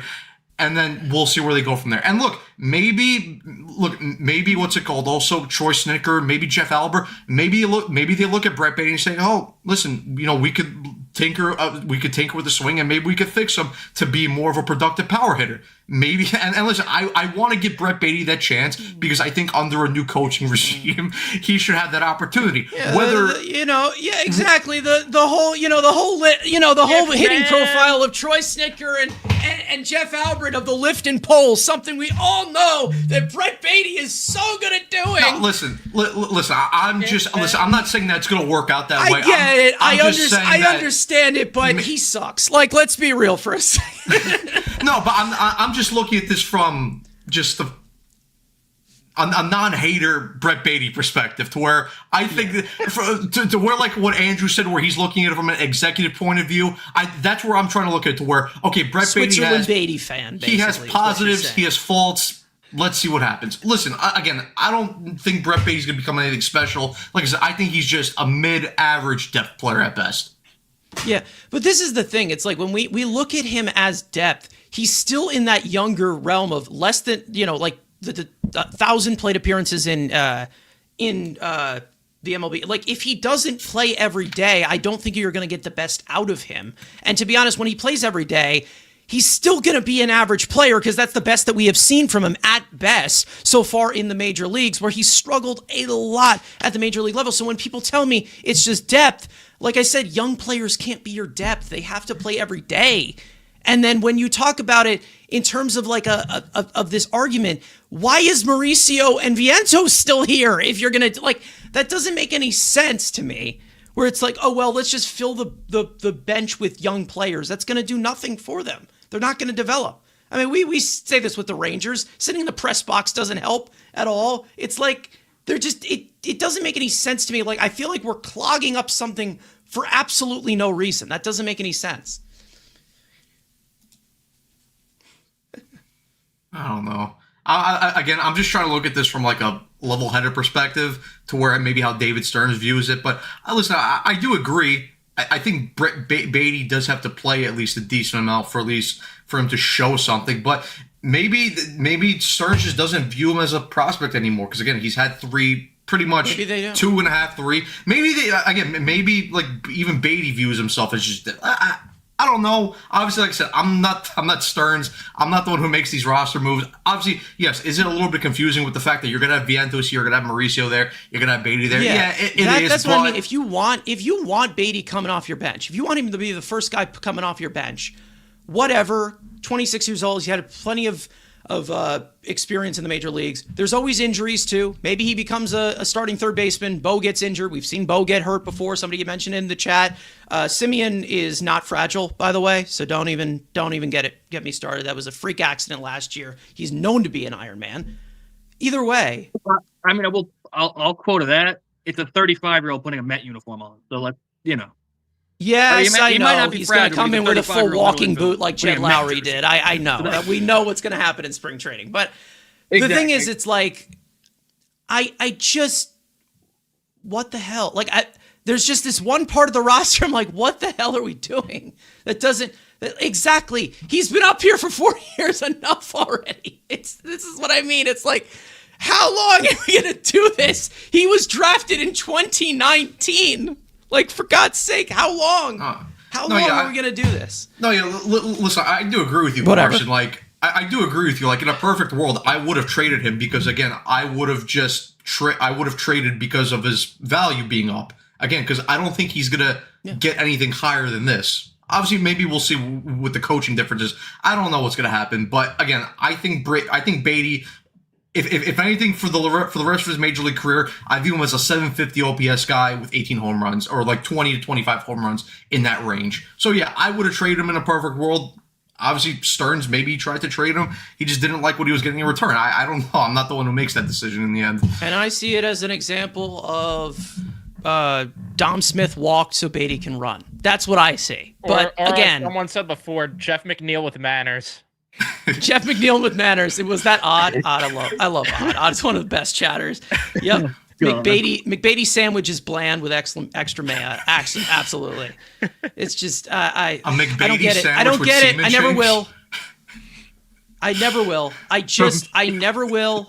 Whatever. I also just don't understand them perceiving him as, well, we're only trading him for a frontline starting pitcher. All right, cool. A guy who's a 26-year-old flop first-round guy who's been a professional for 7 years already and has shown remotely nothing at the major league level aside from 2 scattered months last year. Cool. That's what we are regarding as the highest asset to trade. Absolutely. Makes absolutely no sense. Whatever. I love we've acquired an 8 and we're yelling about Beatty. That's what. Let's talk about someone who actually is going to be playing their position. How about that? Let's talk about somebody who's actually going to be playing their position. That being Luis Robert, who the Mets acquired from the White Sox, somebody that they have been attached to for a while. As we know, this is a big swing for upside, as the Mets have acquired center fielder Luis Robert from the Chicago White Sox in exchange for Luis Angel Acuna and right-handed prospect Truman Pauly, who was their 12th round pick last year during the June amateur draft. Now, as for Luis Robert, like we have talked about before, we have discussed him plenty of times before. Last 2 seasons have not been great offensively for him. However, it does help that this will be a deeper lineup. He has better protection. He likely will have to be the 6th or 7th best hitter. I know. The 7th best hitter. Don't do it. Nick, don't do it. Anyways. Last year, again, like we said, 84 weighted runs created plus, only 14 home runs, 53 RBIs, /223, 297, 364 was not great. However, there are parts to his game that do fit for this team, like we have said, and what we were talking about with left-handed pitching, he slashed a 258, 369, 473 with a 130 weighted runs created plus against left-handed pitching. And then also in the second half, he really did pick it up. A 126 weighted runs created plus, showed a lot of the power, was hitting a lot more for contact, wasn't striking out as much, brought those numbers down. We still do see a little bit of promise in terms of his batted ball data, 60th percentile in barrel rate. We saw his quality of contact go up in the second half as well, but we all know that the main asset here is the overall base running, which he was able to steal 33 bases last year with top 10% speed. Not to mention, you also saw elite defense, a +7 outs above average across more than 850 innings logged in center field. Like I said, 90th percentile sprint speed. And as for his contract, the Mets will be absorbing all of his $20 million salary for 2026, and then they will also withhold his club option for 2027. So if he sucks, they get rid of him. If he's good, they can keep him for another year. And it keeps it on the short term. Also blocks out a possibility of Benj in center field, who is not really seen as a traditional run preventer per scouts and more seen as a corner guy. Either way, Robert, again, it has been a struggle for him. It really has. Andrew, I know that you have talked about bringing in Luis Robert, taking a flyer on him. It's a steep price, obviously, but it's not long-term.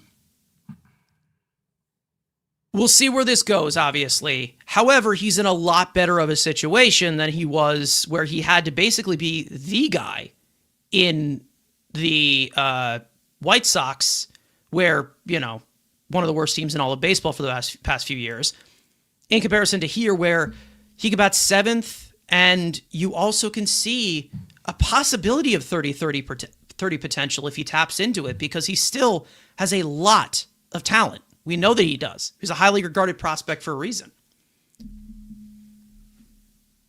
Yeah, I mean, he obviously has an MVP type season and hasn't been since. It's a perfect floor, because at least the type of player he's acquiring, and the floor is you got an elite defensive center fielder who at least can hit 20 homers. So he's a better version of Tyrone Taylor, which is what your floor is. You saw Tyrone Taylor's a great defensive center fielder, but swings an absolute pool noodle. So at least if he's going to swing a pool noodle, at least when you make contact, make it go over the fence. And that's at least the bare minimum you're going to get for Robert. while also having the upside of potentially being an MVP candidate. Like, I think like we're gonna have that conversation probably closer to spring training. Like, there are 3 big X factors to make this team a legit contender, and Luis Robert is one of, if not one or two, because if Luis Robert is 35-40% of that 2023 version, where you're getting an elite defensive center field with plus power, 30-30 potential, that could shift how we look at this offense. Like, he and like you said, he's not coming in right away, so he can go sit at the bottom of the lineup and hit in front of Brett Beatty and set him up and steal some bases for the RBI situations. But yet, he has that ability that like he's going to go into this season batting 7th. Yeah, just a ground into double plays. Yeah, I'm sure. Sorry, couldn't help myself. Go. And if everything goes well, there's a potential he could be hitting cleanup in this lineup if he hits what he was in 2023. So it's a boom or bust. It's a 1-year deal, and you're getting him out of, again, like you said, the literal embodiment of Kmart, and you put him next to Juan Soto, put him around Francisco Lindor. He's got friends again. Like, I made that joke about when he got called up, he had a group of friends that, they made the playoffs in 2020, made the playoffs again in 2022, and then all his friends just died, and he was left on an island by himself at Kmart. Now, you put him in a situation where you got leadership, you have hopefully a winning organization and winning, culture, as, my favorite word. It's a slow risk with the rewards being not generational, but an MVP candidate, and there's nothing wrong with that. And if he sucks, guess what? You decline the player option, he goes and signs with the Phillies next year. Like, that's the worst case scenario, where this isn't you're taking on a 7-8 year commitment. It's a guaranteed 1 year. And if he's good, guess what? You get him for $20 million. And especially, well, God, we don't have to play baseball next year, but, in a normal year, you're getting a below market value, especially the way contracts are going. So, and especially in center field, go look at, there's only, 3 to 4 good center fielders in baseball? Mm-hmm. Everyone else is either a great defender or it can hit but can't field. So, again, it's there's not enough talent in center field to have the upside, and I'd rather do this than, we brought back Harrison Bader, even though he made a couple adjustments. We're like, okay, or, hey, we brought in Jake Myers. Like Myers is fine. This is the best. You're getting excitement because you can drool over the bat flips and the 40 nukes and 40 steals while also potentially looking at, Jose Siri. And you're just like, yeah, that's Mets center field. They're throwing him in the graveyard. I mean, I think we all see a possibility of this going well or not going well at all. But I will read off his career numbers throughout his entire career, regressing to the means. Let's just say that, and I'll swing it over to you guys. Career 259. 313, 455, a 110 weighted runs created plus. Do we think that is possible from Luis Robert? I'd say so, right? Like, I would say so. If you get even more, I'd say that that's an added bonus. But when you're talking about a bat like that in center field, like you said, where there's not many offensive talents, not many. There's a top, 10% there. Yeah, there's like 3 or 4. Along with the elite defense, the great base running, I think that that's possible. I do think that you can get a 110 bat from a guy like Robert inclusive to 30 stolen bases. Great defense in center field. Good arm in center field. He has those tools to do so, and he doesn't really need to do that much because he needs to be like the 6th best hitter on this team, which I think is plausible. It really can. Evan? Yeah, I had my questions about this, especially at the deadline. I was very vocal about how I didn't want Robert, and I was fucking sure as hell wrong for thinking Mullins was the safer bet than Robert. There are flashes that we saw right before the trade deadline of Robert being the player that he was. I think in the second half in general, he was well above league average in pretty much every hitting category, if I'm not mistaken. And the thing that I warmed up to though at the deadline was because the whole thing was, would you trade Vientos for him? I think that was the conversation we had on that deadline panel. And we all came to the conclusion where at best you're getting, or, at worst you're getting good defense with Robert. At worst, Vientos is a better hitter. So we would rather take the gamble there on Robert because of the fact that at least when they're both at their worst, he could play good defense.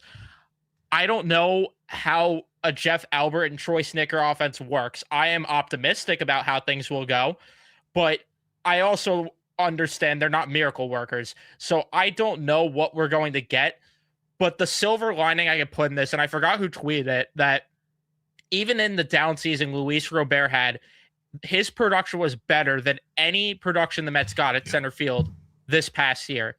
So the bar is in hell right now for him to just simply put up the same numbers he did last year while playing elite defense, and you're upgrading at center field compared to what it was last year. Now, obviously, the best outcome is what Andrew said, where he's hitting 40 nukes and you're maybe getting a 50 stolen base season because he's actually, improved on the bat and got back to what we saw back in 2023. Do I think that's going to happen? No, I'm not willing to play pretend. All right. It's January 27th, not October 31st. So I'm not going to sit here and tell you that he's going to be 2023 Robert. I think, and what I said on our show, if you could get that 730 to 750 OPS range, you could get north of 20 nukes from him towards the bottom of your lineup. I think that's productive enough. I would like to see him be the 2023 version because I have questions about the top four of this order. With Polanco in it, I'd feel more comfortable with him hitting fifth. And then all of a sudden, if that's your order there, where you could have Robert hit cleanup and then Polanco fifth, that changes things drastically. So we'll see if he ends up bouncing back with the new hitting environment, the new hitting coaches, actually playing for something. Hopefully this isn't a year where they shit the bed again. For what they gave up, I never cared about that. Acuna was nothing to me, especially after they got Bichette. There was no role for Acuna outside of being a cheerleader and stealing bases every now and then. And then I never heard of what was the prospect's name? Truman Pauly, right? Truman Pauly. Yeah. Never heard of him until that trade happened. Saw he was drafted in the 12th round this past year. And if the White Sox turn him into something good on the White Sox, but I promise you they're not going to. So again, for what they gave up, I don't care. The bar is low for improvements for center field this year. And like Andrew said, at worst, you end up cutting him. I didn't love the idea of getting Robert, but when the options were what they were, I'm willing to take the chance. And at least it's only for 1 year. I don't care about the money because the thing with the money for me was, is that going to prevent them from making other moves that they need to this for next year's roster? And then 24 hours later, they make a huge trade, so which we'll talk about. So we'll see where it goes, but hopefully they could get like 50% even of 2023 Robert. Now, Matt, before I go into you, I'm just going to tell you, just to add on to that point of Mets center fielders. Like we said, Luis Robert, 84 weighted runs created plus last year. Career down year, wasn't fantastic. Mets center fielders last year, a 64 weighted runs created plus. That is just throughout all of the center fielders. So you're talking about Robert, you're talking about Taylor, you're talking about Mullins. Great Jeff McNeil. Jeff McNeil, too. So, again, it's even at him at his worst is better than the Mets center field situation at its best. And you're also adding in, even away from offensively, elite defense, great base running, top 10% speed. Yeah, listen, for me, I really like this trade. And for multiple reasons, I like this trade. I am obviously going to acknowledge there are risks to this trade. Like obviously, he's making a lot of money, $20 million. There definitely is injury risk, and there is definitely a risk that maybe he comes here and it's just he doesn't click and he doesn't find the type of player that he was back in 2023, 2022, 21. I get that there's a whole bunch of risks, and especially the injury one per se, because if you're not available to play and you can't play well in center field, then you just become useless in a sense, like similar to like we say with Kodak saying, it's like great you have all the skill, but if you can't be on the field, then it doesn't really matter at that point. But we have even heard from Carlos Mendoza, because like when he went on foul territory, he said that they've already been in contact with Robert, and we've even saw when the Mets signed Luis Severino a couple years ago, and obviously we know that Severino himself was injury prone, and we saw that the Mets made adjustments to his diet, to his sleeping regimen, how he works out. So maybe the Mets get in contact, they work with him, and maybe he becomes less of an injury prone player compared to what he was in Chicago. But even like I said, the other thing that I really like about Robert is he offers so many tools that this Mets team has lacked throughout the last couple of years. Defense, speed, ability to hit left-handed pitching, and especially to hit, in the clutch. Because I know his clutch numbers weren't necessarily great the last couple of years, but, when you look more at 2021, 2022, 2020, his clutch numbers were definitely a lot better and a lot more higher to the point where, we would like them to be. But and also, like, I agree with the fact with Andrew. It's like, you take him from an environment where, he's not playing for anything, and, he's playing with a bunch of nobodies. It kind of does, take an effect of you. And I know we've heard the rumors that maybe his attitude isn't the best. He isn't lazy, but I'd be more willing to chalk it up to, like, listen, like, again, he has nothing to play for. And like what Andrew said, like, he came up with a bunch of guys with Moncada, Yasmani Grandal's on that team, Eloy Jimenez was on that team, Jose Abreu was on the team as well. And then now, when he looks over in center field now, he sees an overpaid Andrew Benintendi. I'm sure that's going to change when, he looks over to his left shoulder now and he sees a $51 million MVP candidate in Juan Soto. Like, I'm sure that's going to motivate him a little bit more to be out there and play more to his level. And you also look at the fact that, look how many, good clubhouse veteran guys that the Mets brought in this year. Guys like Semien, guys like Polanco, guys like Bichette. Maybe those guys could also, motivate him to be the better player to what he is, what we saw, in 2023. That, and I have faith that the hitting coaches can turn him back, maybe not completely what he was in 2023, but you get some sort of semblance of what he was in 2023, because even, when you look at the batted ball data, he kind of has, switch in the direction to where he's kind of been more of a oppo hitter and more of a straight, through the middle in terms of, hitting fly balls. But when you compare it, to his better years, especially in 2023, when he was, putting 24.5% pull air rate, that's when you saw the home runs being 38, and he was hitting for a high OPS, and he was getting a ton of RBIs as well. So I do have some sort of faith that Jeff Albert and Troy Snicker can look at his swing, make a couple of adjustments, and get back to the semblance of what he was in 23.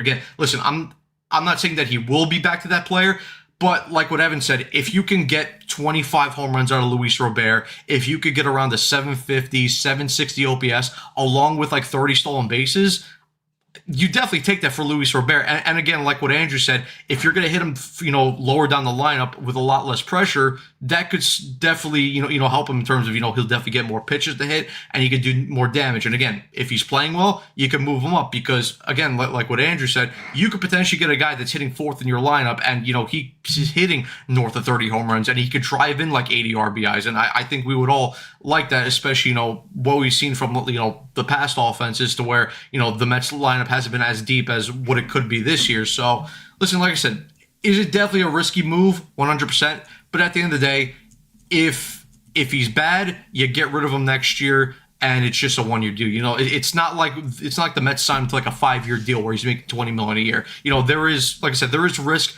But if he doesn't work out, you could get rid of him. And again, they give up nothing for him. You give up Acuna, which, like what Evan said, he had no role. And you give up Truman Pauly, who, again, was a 12th round pick last year. And again, if the White Sox develop him, great, but they probably won't. So again, I really like this trade for the Mets.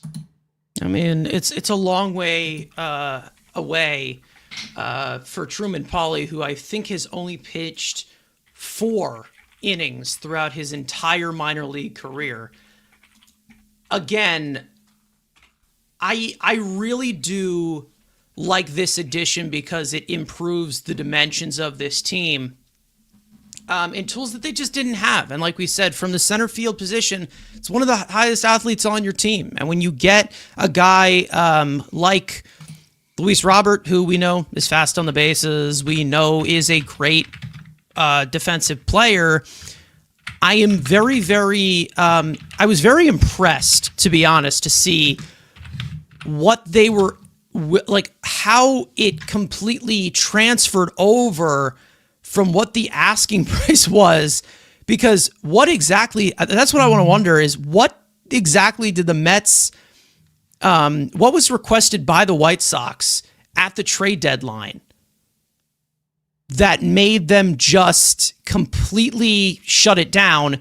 And then what happened over those, next, 6 or 5 months as to how it completely changed to where it's Acuna and Pauly. I'm very weird. It's very, very weird. Maybe it's just because the salary, they picked up his option. We know that there was reports about them wanting Tong or something crazy like that. I don't know if that was completely confirmed, but I'm just I really, really do wonder what the deal is there. But again, there is plenty of things he's got to work out offensively. He's definitely a key to this lineup. Let me just say, if you get, all I can say is if you do, and this is a big if, huge if, big, giant, Justin Herbert if you were to get his 2023 self, this team is going to be really, really good. Extremely good. Because we all know that his 2023 self was not only great offensively, he was great on the base pass. He was great defensively. He was great in all of these different dimensions that help you win ball games. So we will see. As of right now, he's if man. Luis if man Robert. But even if he does not hit, he's still providing you something.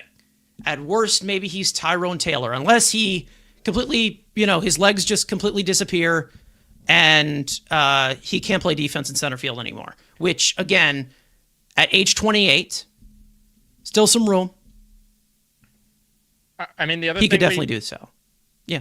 I was going to say the other thing we didn't mention at all is the fact that worst case you have him only hit against lefties, because that's the one thing that he's been good at over the past 2 years. Yeah. Again, you could possibly do that, and I'm pretty sure you also have the other center field option in Tyrone Taylor, who has reverse splits, if I am not correct on that. So it fits in to this team. It fits in well with what this roster needs, and you also comes with the upside of him possibly being a star, because we've seen that before. We have definitely seen that before, and he still has time to possibly do so. It's definitely possible that he can tap into that again. And like I said, if he's a 110 bat from center field, that's one of the best center field bats in the game.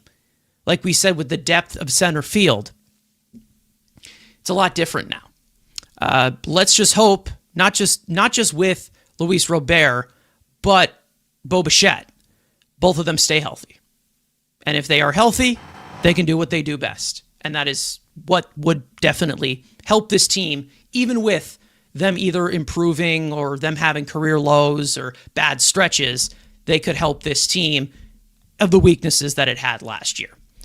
Speaking of some other directions that the Mets went, sandwiched in between all of these huge moves, they made an addition to the bullpen, which I don't want to spend that much time on because, again, it's a small deal, but he's definitely going to be in middle relief, as the Mets signed Luis Garcia to a 1-year, $1.75 million contract, which is fully guaranteed, as it is a flyer for Flames. The Mets, as of right now, there's definitely a lack of velocity in that pen with Edwin Diaz departing and going to the Dodgers. And a guy like Luis Garcia can definitely throw hard, hit triple digits, sit 90, 96, 97, 98 with his sinker. He's a ground ball guy, obviously. Throws from a high 44-degree arm angle. He was with the Dodgers, the Nationals, and he had a third career stint with the Angels towards the end of the year. Obviously got hit hard a little bit, but that's always really been the case with him, mainly because of the lack of weapons that he has, and we don't know what they're going to end up developing with him. But, however, last year, still a respectable 3.42 earned run average. Little bit high on the whip, obviously, and not to mention he can definitely walk a decent amount of batters. 11.2 walks per 9 in 55.1 innings pitched. But we also saw some really, really good swing and miss stuff against his sweeper and his splitter. 28.7% versus his splitter. 37.9% whiff rate against his sweeper. And not the best quality of contact. We saw right-handed hitters kind of tee off on him, which, again, is an adjustment that can be made since he is a right-handed pitcher, and they can find a way to maybe improve that somehow. 3-pitch guy, regularly, and again, it's less than $2 million, less than what they gave, what was it, Jorge Lopez, right? Less than what they gave Ryan Stanek. And arguably you can say Ryan Stanek, he's worse than this guy. So, we will see. But Andrew, we've talked about this before already. Lack of velocity in this pen. I don't know if Luis Garcia completely solves that, but definitely a positive add to this bullpen.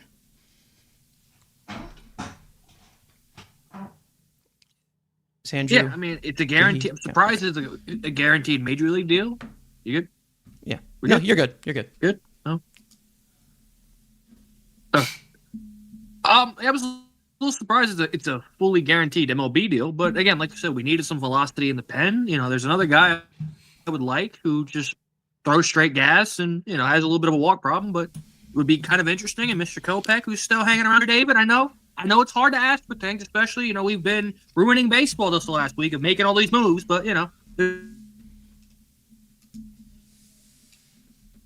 still one more thing in the checklist I would love. So, again, there's not really much to hate about it. Again, it's $2 million, and if he sucks, he joins the list of guys DFA'd by May if he's trash. I mean, again, we see the relievers, they're going to be, they got the damn bus. We just throw 3 guys in and 6 of them come back. Again, it's a 1-year deal. It's $2 million. If he sucks in spring training, I think eat the money. It's only 2.5. It is about a half of a penny. I mean, Andrew, you kind of lagged, but we heard everything you said. It just didn't catch up. But I think you're good now. I don't know. You just dropped out there a little bit. I just want to continue with this quick. Matt, I'll go to you on this one. Deepening the pen, middle relief here, replacing Stanek. I mean, be better than Stanek. And Stanek was terrible, so the bar's low. Yeah, listen, I have no problem with this signing. Again, it's cheap. It's bullpen depth. Is he on the older side? Yes. Will he finish the season? Will he be in the Mets bullpen from the start of the year to the end of the year? Probably not, just because we know that Stearns' viewpoint on the bullpen, and we've seen it with bullpens throughout Major League Baseball. They're versatile. The bullpen that starts at the beginning of the year is not going to be the same midway through the season, and it won't be the same at the end of the year. So we'll see what happens. But listen, if Luis Garcia is going to be here, we'll see. Obviously, we'll see how long he sticks around for. But if he can at least be usable and decent depth out of the bullpen, sure, for $1.5 million, I have no problem with it. Again, throws hard, which is something this Mets bullpen needed because they lacked velo. And again, like I said, the sinker got beat up a little bit, but his other pitchers, like the sweeper and the split finger, those pitches were fine. Those graded out well. So again, it's good depth, and I agree with you. Like, he's better than Stanek. It's not a high bar. I mean, Stevie Wonder could be fucking better than Ryan Stanek, and he's blind, but yeah, listen, like I said, I have no problem with this signing. Well, obviously, we'll see what he does in spring training, and we'll see what he does for the first couple months in his bullpen. I mean, Evan, do you share the same rapport? There's some eloquent words there. Yeah, I mean, this bullpen is probably the biggest question I have with this team right now. So it was good that they added someone, and like we talked about, they need to add gas to this pen most importantly. So it's nice that they did. I'd like them to add more, like Andrew said, maybe a Kopech. I still would maybe take a flyer on an Evan Phillips. That's another name that I'd look at. Or I'd look at the trade market and see what's potentially out there, because if Garcia's more in that lower end role where right now I feel like he's kind of playing more of an important role than he should just because of this bullpen not being in the best of shape. So I'd still like them to add another reliever, but it doesn't hurt to have arms because like Matt said, that David Stern said, relievers are volatile and you're not going to end the year with the same bullpen that you start with. And worst case, you cut him and you find someone on the Syracuse bus. Considering the good news is at least you have a lot of options on the way, especially as the season progresses. Like Christian Scott could be that guy to fill in a role in the bullpen. You have, I don't know if Jonah Tong is going to be pitching out of the pen. I'd imagine they want him to start whenever they do call him up. But there is a world where you see him pitch out of the pen a little bit this year. Dylan Ross is obviously someone that we've talked about that we wish we saw him get some runway last year. And then I don't know if we're going to talk about Craig Kimbrell, but they signed him and he could be playing a role to start next year as well, especially because of the fact that AJ Minter might start the year on the IL. But they need to add more because Reed Garrett's out. Denil Nunez is going to be out for the entire of the season. Everyone's favorite Tyler McGill, who maybe could have moved to the bullpen, is going to be out. So it's just good that they added an option at least. And like I said, one that throws gas at least. I mean, next in line, if he does... in a series.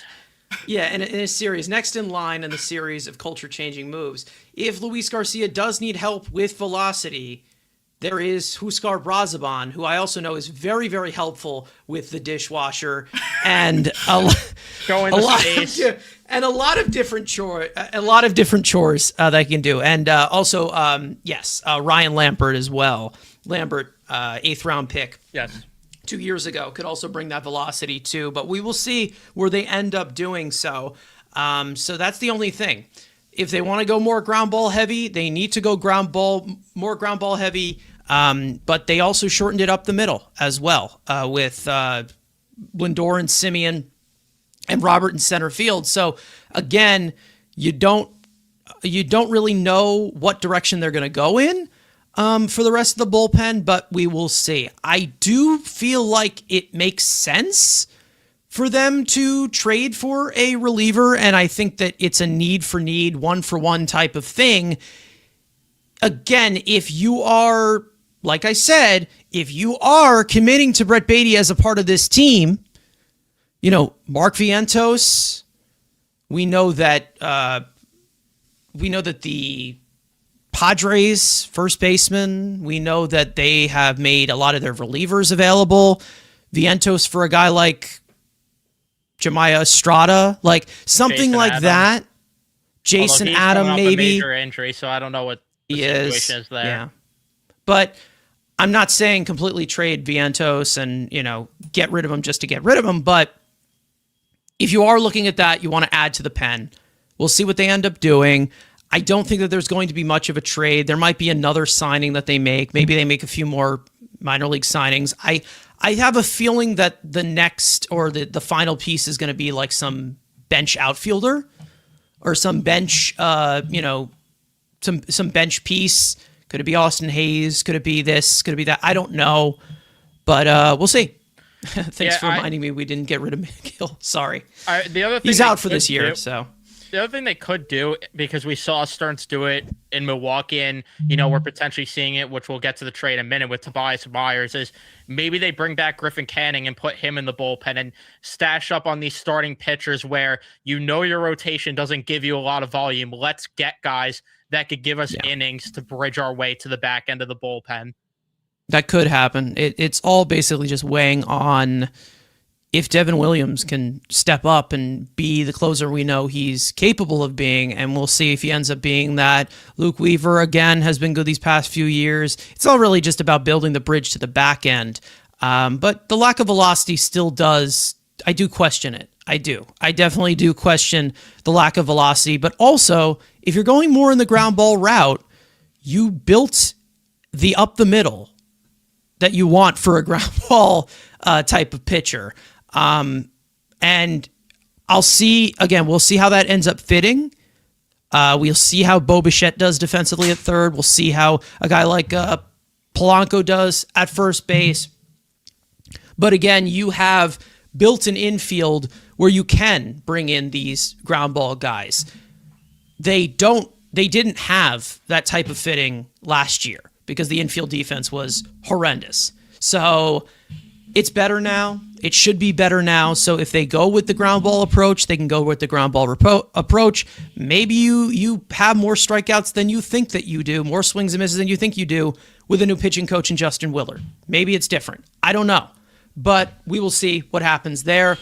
Speaking of pitching, let's get into the main event move that basically was the icing on the cake of a insane shopping spree that the Mets had over this past week, and that being they're trading for starting pitching, which everybody has been waiting for, and they have landed on Freddie Peralta, as the Mets have acquired Freddie Peralta and right-handed pitcher Tobias Myers from Milwaukee in exchange for infield prospect Jet Williams and right-handed pitching prospect Brandon Sproat. Freddie Peralta, one of the most consistent starters in all of baseball over these past few years, ever since becoming a full-time starter. 3 consecutive seasons of 30-plus starts, 160-plus innings, and 200 strikeouts. In fact, he is one of 2 starting pitchers with 200 strikeouts in the last 3 consecutive seasons. Him and Dylan Cease, who ended up getting a 8-year deal from the Toronto Blue Jays. Either way, last year, a career year, 2.70 earned run average, barely allowed as many base runners, doesn't walk many, strikes out a lot, like we said. He is regularly a 4-pitch guy, notoriously known as Fastball Freddy, which he does throw more than half of the time. Almost 17 inches of induced vertical break from a VAA that is hovering around 4.14 degrees, which is insane stuff. And also can sprinkle in a little bit of the contact management as well, considering that he does not really give up that much of hard contact, even though he's more of a fly ball pitcher. Great extension, has obviously been able to dial it up to 97, 98. Plenty of swing and miss stuff. Can get chases with his secondary stuff. Hard changeup as well. Big curveball, and also a great swing and miss slider, which he probably should use a little bit more, but whatever. Coming off a career best in ERA, opponent's average, batting average on balls in play, and left on base percentage, pitching from the stretch. They also added in, as the added bonus, an admired, like the wordplay, admired and added bonus, whatever. Tobias Myers as well, who can also be a starting pitcher, because he's been a starting pitcher in his career as well. Either way, he has 6 pitches that he can use using the kitchen sink: 4-seam, cutter, slider, splitter, changeup, curve. He has all of it. He has a very special fastball. We have heard that he's great at tunneling pitches as well to get those certain amount of chases up in the zone. He, of course, comes from a high 61-degree arm angle from over the top. Has had a lot more success out of the bullpen. We have seen a sub-2 ERA from him in his career out of the bullpen. He has plenty of years of control. He has control through 2030, I think, actually. Tobias Myers. So, again, there's a lot to like. This is somebody that I believe David Stearns is familiar with. Yes, he is familiar with. He actually traded for him back when he was there in Milwaukee. So, Freddie Peralta, we can start with him. Andrew, I'll go to you as you load back in. I don't know if you were having some internet trouble, but welcome back, buddy. It's great to see you. Freddie Peralta, we got our guy, our certified number 1 in this rotation that Mets fans have been pounding the table for ever since Justin Verlander and Max Scherzer were traded at that deadline sell-off. So we got our guy. for the top of the rotation. Durable guy, makes 30 starts. He's a horse. And it seems like he's a great clubhouse guy. He seems like he's a great guy. So, what do you think of this? I mean, they added to the rotation. The rotation is better compared to last year. Yeah. And I love that they finally get the pitcher they need in this rotation, and yet fans will still find a way to complain. We gave up too many little people. Again, overall, we saw that the trade package was fine. You get a free Tobias Myers, and you can look at it as this: you flip Tobias Myers and Brandon Sproat are pretty much similar, identical pieces. Okay, you get one stays. So you're telling me I can trade a little person for a top 25 pitcher in the game? Yeah, I'll ship that little person on. I'll get him his little, short bus, and I'll drive him right to the airport. Goodbye, bud. Yeah. So you give up a piece that was blocked. You have Lindor here. Semion's here for 3 years. You have Brett Beatty's playing second base. You got, AJ Ewing, who by most, and we've seen now with the 2026 rankings, people are inflating his prospect balloon is going up on AJ Ewing, who could play second base and center field, which is just what Chet Williams can do. So overall, what you gave up was fine. And then this is what you needed. You needed to take the pressure off Nolan McLean to have to be this team's ace. You needed a guy that you could put in the number 2 spot, or technically if you want to have him face Skeens on opening at City Field, hell yeah. Fine. If that's what you want to play, it is fine. But we all, at least I would think most of us believe Nolan McLean has a higher upside of Freddie Peralta. We are, like most people, extremely high of ace potential with McLean. Now, with Freddie here, let's say there is a little bit of that sophomore, regression. Okay, now the book's out a little bit. Now we've got a little bit of film on you.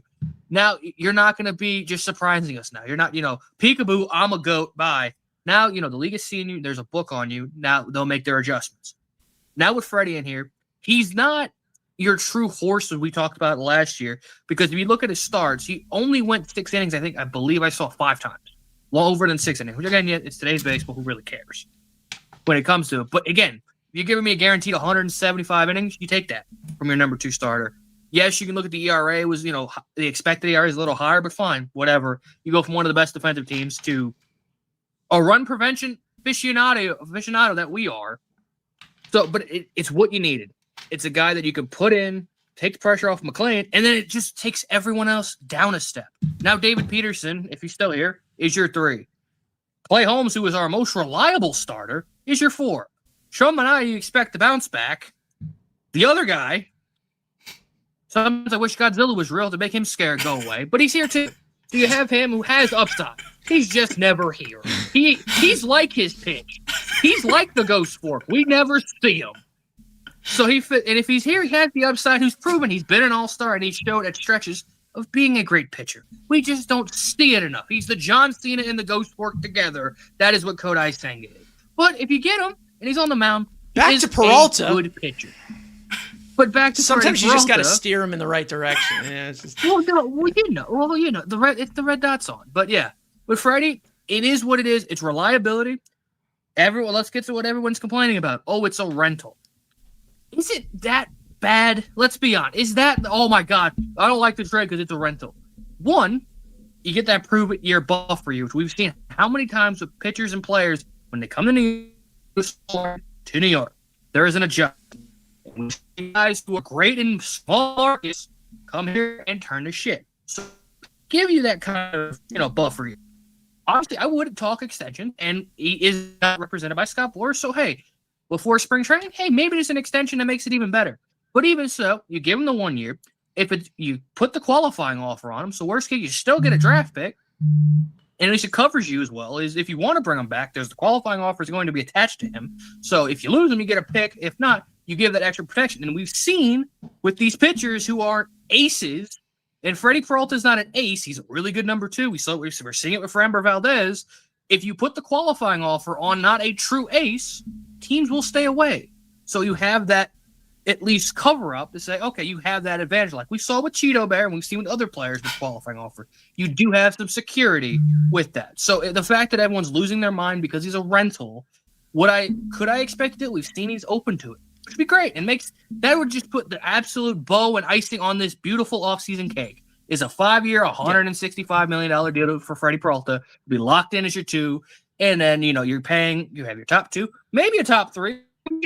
Next year, there's a guy that, a lot of people want to say, which also, even if the extension isn't given, it's a little less money you have to give up to, get that guy potentially, even though we all know he's going to end up on the Dodgers. Again, it's a win-win move. It's the one move everyone was crying about. They finally do it, and yet people are still crying. Isn't that the Dumpster Dave way? Yeah, well, hey, it's whatever. I don't really care what they gave up, to be honest. Again, I feel like, as of right now, Jet Williams had no place on this team. He had no place. You also had, even though, you could hide him because he's very small. You also have, Brandon Sproat, who, in my opinion, is being replaced more by Tobias Myers, to be honest, in the role that he was playing on this team. I'll go to you guys with this one. I mean, we needed it. We needed the consistent guy who can glue it all together. What does that mean for the rest of this rotation? We have absolutely no idea. But this is a certified frontline starter that you can put out there on opening day, and you know that you can write him in to go into the 6th inning and not completely suck the life out of the bullpen. Yeah, and not deal with heat fatigue or whatever else the other guy is dealing with. But, yeah. It's too hot in September. Yeah, I have a paper cut on my index finger. Either way, though, I'm glad that they finally got someone that could take the ball every 5 days. And at the end of the day, you got to give to get. I really do not care. I never valued Jet Williams high at all. Like you said, there's a logjam either way. And we've heard them talk about Reimer so much to where you have to imagine maybe internally Reimer has lapped Jet Williams internally with their prospect rankings. I think AJ Ewing has too. I agree. Yeah, I think both of them have, to the point where, you weren't going to play him at shortstop because the guy making $341 million is here.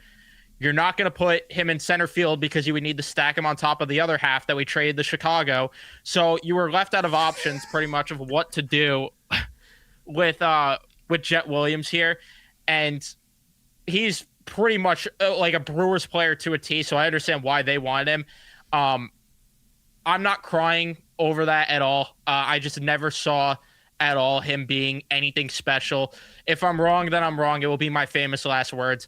Brandon Sproat, I never viewed him as more than a number 3 starter at best, and that's at the very best. I think the safe bet is that he's a good number 4 starter, and if that's holding you back from getting a top-end starter, then we got bigger issues here that you basically replace by getting Tobias Myers in the deal. Yeah. As for the Freddie thing with an extension, based on what we've heard with, the Mets valuing Jet Williams still, I can't imagine they were willing to give up Jet Williams so easily without the idea of at least trying to extend Freddie. I could be wrong about that, but I think everyone's going insane, shocking Met fans going insane for no reason. I think everyone's going insane, though, for no reason about, he's a rental, he's going to leave after this year. And based on his agency as well, which they are usually open to extensions, I think there's going to be one that gets done. Again, I'll admit if I'm wrong, but hopefully there's something that gets done, like Andrew said, to really tie a bow on this offseason. And I'm excited to see him pitch on opening day. I'm sorry. I couldn't help myself. Okay. Matt, I'll go to you, obviously. Not only did the Mets add, they add the bona fide frontline piece, they also add some pitching depth as well. Like I said, it's possibly replacing what you're getting from Brandon Sproat. However, we don't know what the rest of this rotation is going to fold out for. What is the deal with Kodai Senga? They're going to go with this 6-man rotation. We'll see. Maybe we have another injury that we will have to tend to among spring training. However, the Mets did exactly what they needed to do in terms of improving this rotation, which was one of their weaknesses last year, one of the sheer weaknesses, and one of the main reasons as to why they missed the playoffs. Yeah, look, obviously when we went to this offseason, we all knew and we all said that they needed a frontline pitcher, and there were the rumors of they might get Skubal. There was obviously the Ranger Suarez connection, the Framber Valdez connection. I always viewed, though, that Freddie Peralta was the most likely candidate just because, yes, he has the David Stearns connection from his time in Milwaukee, and he traded for him, back in like 2015. But I also thought it just, like I said, it made the most sense just because with Skubal, there was never a guarantee the Tigers were going to move him. With Ranger, the Mets were never giving him that deal that he eventually got from the Red Sox. And with Framber, we don't know because he's still not signed, and he'll probably sign somewhere soon. Maybe that's the Orioles, like from the rumors are saying.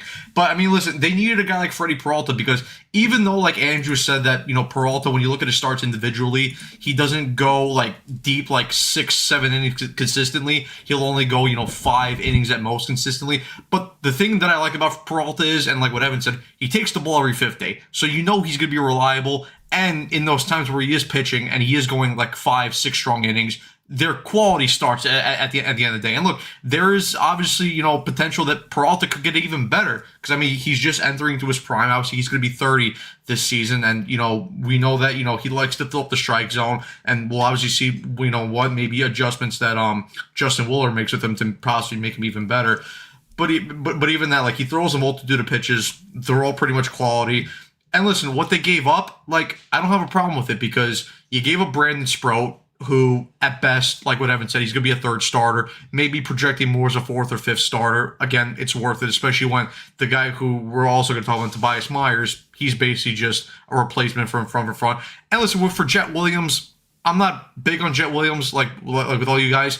Maybe he goes to Milwaukee and he becomes a good player. I don't know. Like what Evan said also, that he definitely fits more of that Milwaukee type player. He'll probably start the season because Joey Ortiz himself is not a great shortstop over there in Milwaukee. At least defensively he is, but offensively he can't hit for anything.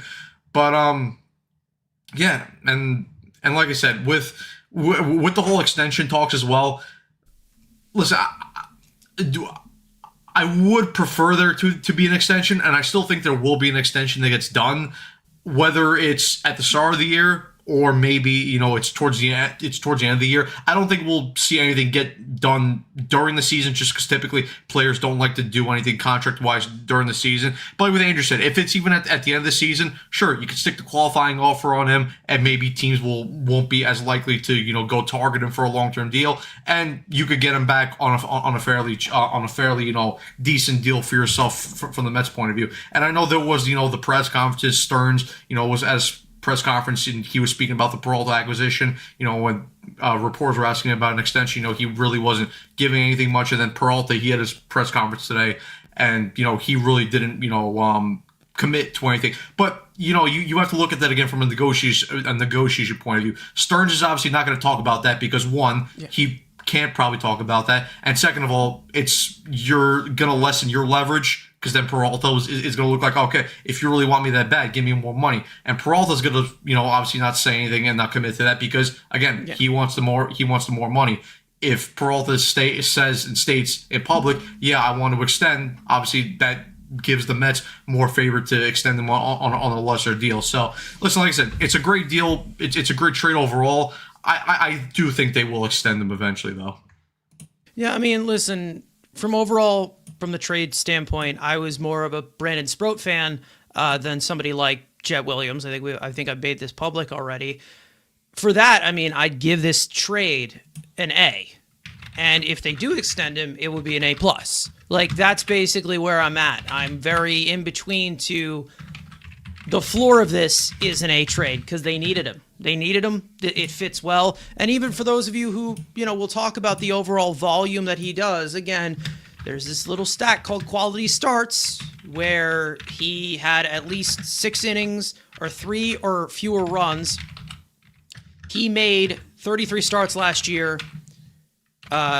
13 of them were quality starts. So he was able to go through the 6th inning 13 times. So once every 3 starts, I guess. We're looking at it for those types of things. He's made 162 starts throughout his entire career. 66 of them have been quality starts. So it's not just something that just started happening last year. In fact, he had a career high in quality starts in 2023.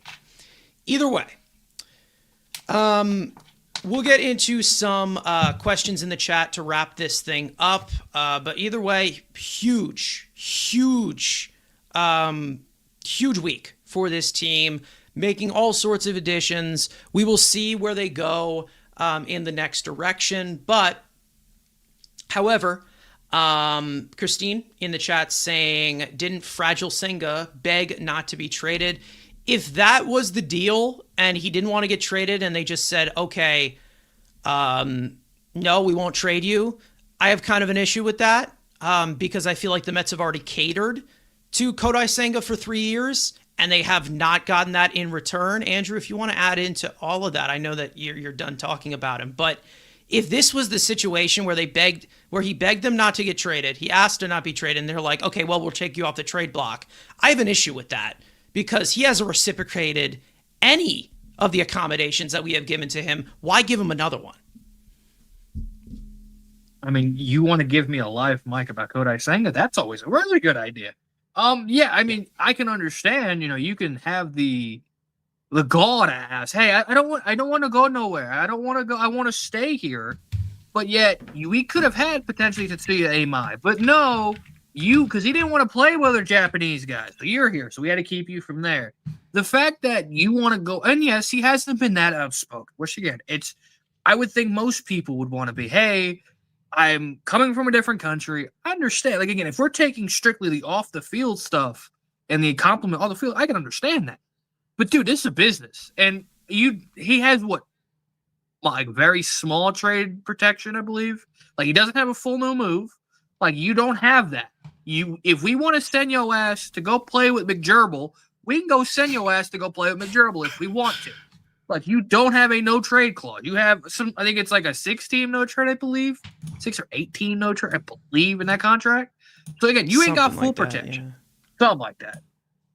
So, like, again, most of the time we don't even see you. So you know what? You can go play somewhere else and no one will really care. But if, again, it's pathetic, but again, we'll give it to him because we are a family organization. We treat everyone like family and everybody's great. And we're going to continue to make our locker room better. Again, is it the greatest look? No. Would I have shipped him ass for a bag of balls? Yeah. But, you never have enough pitching. So we can, cry about this dude sucks, but he'll be making starts hopefully in June. Maybe, I would think, unless you ask him to cover first base and he'll just blow his whole lower body out, just cover bag. So, because he's made of paper mache. But, who knows? I mean, I don't know. Matt, if you want to add to it, like, how many? I think he's lost that privilege to be like asked for his request, but whatever. Yeah, I mean, listen, if that was the case, like you said, they didn't trade him because Senga basically begged them not to trade him, then I would have a problem with that. I don't think that happened, though, just because we've seen how cutthroat David Stearns has been this offseason in terms of getting rid of guys like Cheeto Bear, like Brandon Nimmo as well. So he doesn't have a problem getting rid of, fan favorite players per se. But I just think it's the fact that teams were not interested in trading for Senga. And I mean, I can't blame them because, yes, is he a great pitcher when he's healthy and he's on the mound? Yeah, absolutely. The problem is the guy hasn't been on the mound barely for the last 2 years. So, and again, listen, do I think Senga's a good pitcher and do I think he has the ability to be a great pitcher? Absolutely. But again, when you're not healthy and you're not available, then that skill does not mean anything. And it also goes hand in hand, like with the Tobias Myers thing and maybe, them, because I also brought up, and I'm interested in the fact that maybe they might bring back a guy like Griffin Canning to simply, stack up on some guys in the bullpen that could at least go multi-innings. And I know because obviously the Mets both have Senga and Mania this year coming back, and hopefully those could rebound. I at least have a little more faith that a guy in Sean Mania can rebound than a guy like Kodai Senga. But for the time being, like I said, if you stack some of these guys in the bullpen that could go longer, you could kind of maybe ease more of those guys in early on the season to where they don't have to go as deep. They can recover more. They could be a bit more healthier, and then come down the stretch of the season or maybe come the playoffs. Those are when you could see those guys, go out and pitch to their full potential to where we know that they can be minus the injury. So, listen, I would have, if it was for me, I would have moved Senga this offseason, but it just goes back to the point that maybe Stearns tried to move him, and obviously there were rumors early in the offseason that the Mets were interested in, moving Senga. They probably just didn't, get a trade that enticed them enough, and maybe teams weren't, interested enough in giving up something to, to get Senga, for themselves. Yeah, it's possible. Again, we know that we have seen the starting pitching market and the starting pitching trade market be quite an overpay, especially after seeing what we saw Mackenzie Gore go for. I mean, a lot. Some of these starting pitching trades have been coming. They've been a huge demand. I mean, there's been a huge demand for it, and maybe they just did not match up for a guy like Kodai Senga, who has 2 years of control left, but also is not as much of an appealing asset because of the baggage that it comes with. But again, like I said, if, Senga was the one who made the call, and I don't think that that's the case. If Senga was the one who made the call on it, then I have a problem with it because I still do have this fear. I do have this fear, and I think we all have this fear that we are going to go into spring training and we're going to hear about an injury for Kodai Senga. That's where I have this fear. Even though David Stern says he's had a great offseason and he's been, ramping up well, I still have that injury concern for Kodai Senga. It has not gone away, especially after what we've seen over these past 2 years. Final question here from Blade saying, is Reimer a serious candidate to push up here? And I hear Clifford is a Duda-type player. Reimer has actually been pushed up to their 4th-ranked prospect as of right now via Pipeline. I'm pretty sure Baseball America is also very high on him as well. I'd say that the type of bat you're looking at with Jacob Reimer, the ceiling for this guy is Austin Riley. I really do believe so. Will he get it? I don't know. I have no clue. Will he be able to play third base because his defense is a little iffy? I don't know either. Clifford, Dudot type player, that's someone you could put in there as a comparison. You could also put some Jay Bruce in there as well, something like that. These are guys who are bat first pieces. They're definitely bat first pieces. So we'll see how it goes. But, Reimer has definitely gotten a lot of praise along with a guy like A.J. Ewing, who has rised up a lot too. But it does just go to show that the Mets player development, building from the ground up, it has definitely been more impressive in comparison to what we've seen in the past where guys get injured, guys have, they completely flop at the AA level, that's just a few names that we've seen be seen as top prospects and just kind of fall out of favor. Alex Ramirez comes to mind. Kevin Peralta comes to mind. We don't even know if Kevin Peralta even exists anymore. We've seen plenty of guys fall out of favor in the minor league system. But recently, I even made a post about this a few days ago of the amount of guys who had amount of pitchers at a sub 3.5 ERA or a 725 OPS. It's pretty much about like 22 guys out of that top 30 from Pipeline. So it's a lot. It is definitely a lot. So it's encouraging to see what this farm system is at, and especially with the team that we have expected at the top. There's a lot to be excited for. And when you look at these 2-year deals that they have at the major league level, they're building a bridge here, and they're going to give these young guys a chance to make the team and be contributors down the line and in the future for this team. Andrew, if there's anything you want to add, Reimer, Clifford, is this your next Chapman and Olsen? Your next Riley and Olsen? And I saw the comment being like, "Oh, is he Lucas Duda?" I mean, hell, I'll take another 30 homer bat who is a better defender than Duda at first base, who also can play the corner outfield. I mean, he could be, again, if we were living in the multiverse of what we are. Corner outfield. We're throwing Brett Beatty in left field. We're throwing anybody in the outfield. It don't matter. Yeah, exactly. Oh, I forgot. Out there. with this organization, if you got Alvarez two is going to breathing left field, I hearts, you're forgot. going out there. Hey, he's not that good at catcher, but that's a different conversation. Yeah, there's a world where if Jorge Polanco can't play first base and Cliff Dog goes to Syracuse and starts raking, like there's a possibility where All-Star break, post All-Star trade deadline, he could be your first base. Possibility. Again, I'm not banking on it. I would like to have him have a full year in Syracuse. That'd be great. But the power upside's always been there. I mean, I think you called him like a Schwarber type a couple years ago, like a year ago. Like that's kind of what he is. He walks a lot, strikes out, and it's homers. We take that every day of the week. It was always Jay Bruce. Nobody care about Jay Bruce. So don't say the name of Mets history. But like Reimer and it's been Ewing is the other one where he's getting like a lot of helium as a prospect. Again, we saw him pop in the pipeline at 97, Baseball America I think at 97. Because that's a weird position where you can play second base. It's the tools in center field.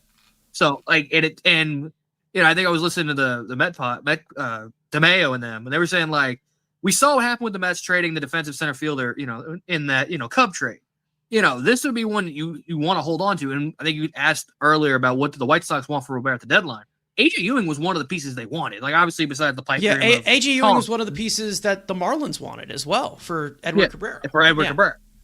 So, and the fact that that made Jet Williams expendable, but I'm hoping, even if Ryan Clifford's just Lucas Duda, okay, he can hit 7th in this lineup and hit 30 homers. You take that. Like again, if that's the best possibility, Lucas Duda had some good years power wise. You need that. Again, Cheeto Bear, that's all the Cheeto Bear did, and you guys are on your knees for this dude. You give me a 30 homers, boom, cool. And he's got a better nickname. Yeah. He's Clifford the Big Red Dog. Like, are you kidding me? That's so much more marketable than a Cheeto white polar bear who murdered children. Like, give me Clifford who's hanging out with children. Are you kidding me? This is not even a conversation. Come on. Oh, God. All right. Yeah, cool. I mean, AJ Ewing, I think that the appeal is obviously the on-base prowess, obviously. His ability to get on base, and then also the fact that he stole 70 bags last year. And then the good bat to ball skills as well. I know that he doesn't really provide amazing power, but he has an incredibly quick swing, which maybe can be maximized at one point. And he's only 21 years old, so maybe he grows in a little bit to that power where you can see some of those tools. So I'm not saying that he's going to be a huge contributor for this team and he's the future center fielder, but I do like him.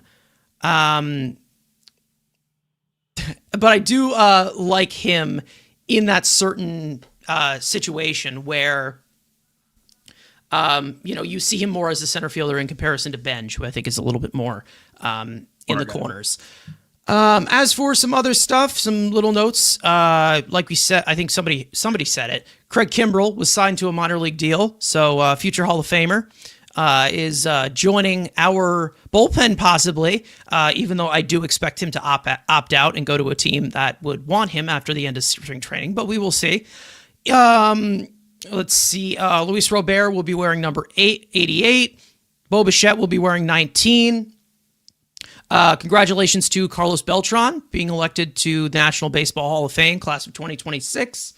And also, we just got a report while we were going live that the trade deadline is scheduled to be August 3rd at 6 p.m. Eastern time this year. So that's a little bit different. I think it was August 1st last time. It stopped at maybe 5 p.m. last time. It was a little bit different, but as we all know, we're always live for that trade deadline, so I'm sure. And it's a Wednesday. So I'll be off. It's a Wednesday, so we'll see where this goes. Either way, we're going to end it off here. Thank you to Evan and Matt for joining the show. Even though they are very frequent guests, it's always fun to have you guys on. Evan had to step out early, but Matt, if you want to speak on behalf of Mets Central, great to have you guys on again.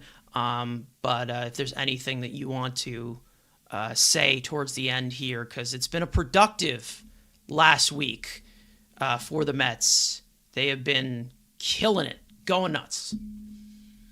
Yeah, as always, it's great to be on here because, like I said before, it's always entertaining when we all, join up together and end up doing one of these podcasts. So, yeah, and like you said, Carson, productive week for the Mets. They did a lot with the Robert, Peralta, Bo Bichette, Tobias Myers as well.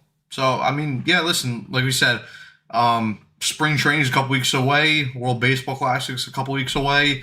You know, getting a little bit more towards the day where we can, finally stop caring about Rangers hockey and we can focus our full attention on Mets baseball, because I'm sure you, me, and Evan, we all share that same sentiment. Obviously, Andrew can watch his Pittsburgh Penguins play, so he can enjoy that. But yeah, obviously, like I said, great to be on here, and hopefully, we could do some more podcasts during the season when we do the series reviews after every series.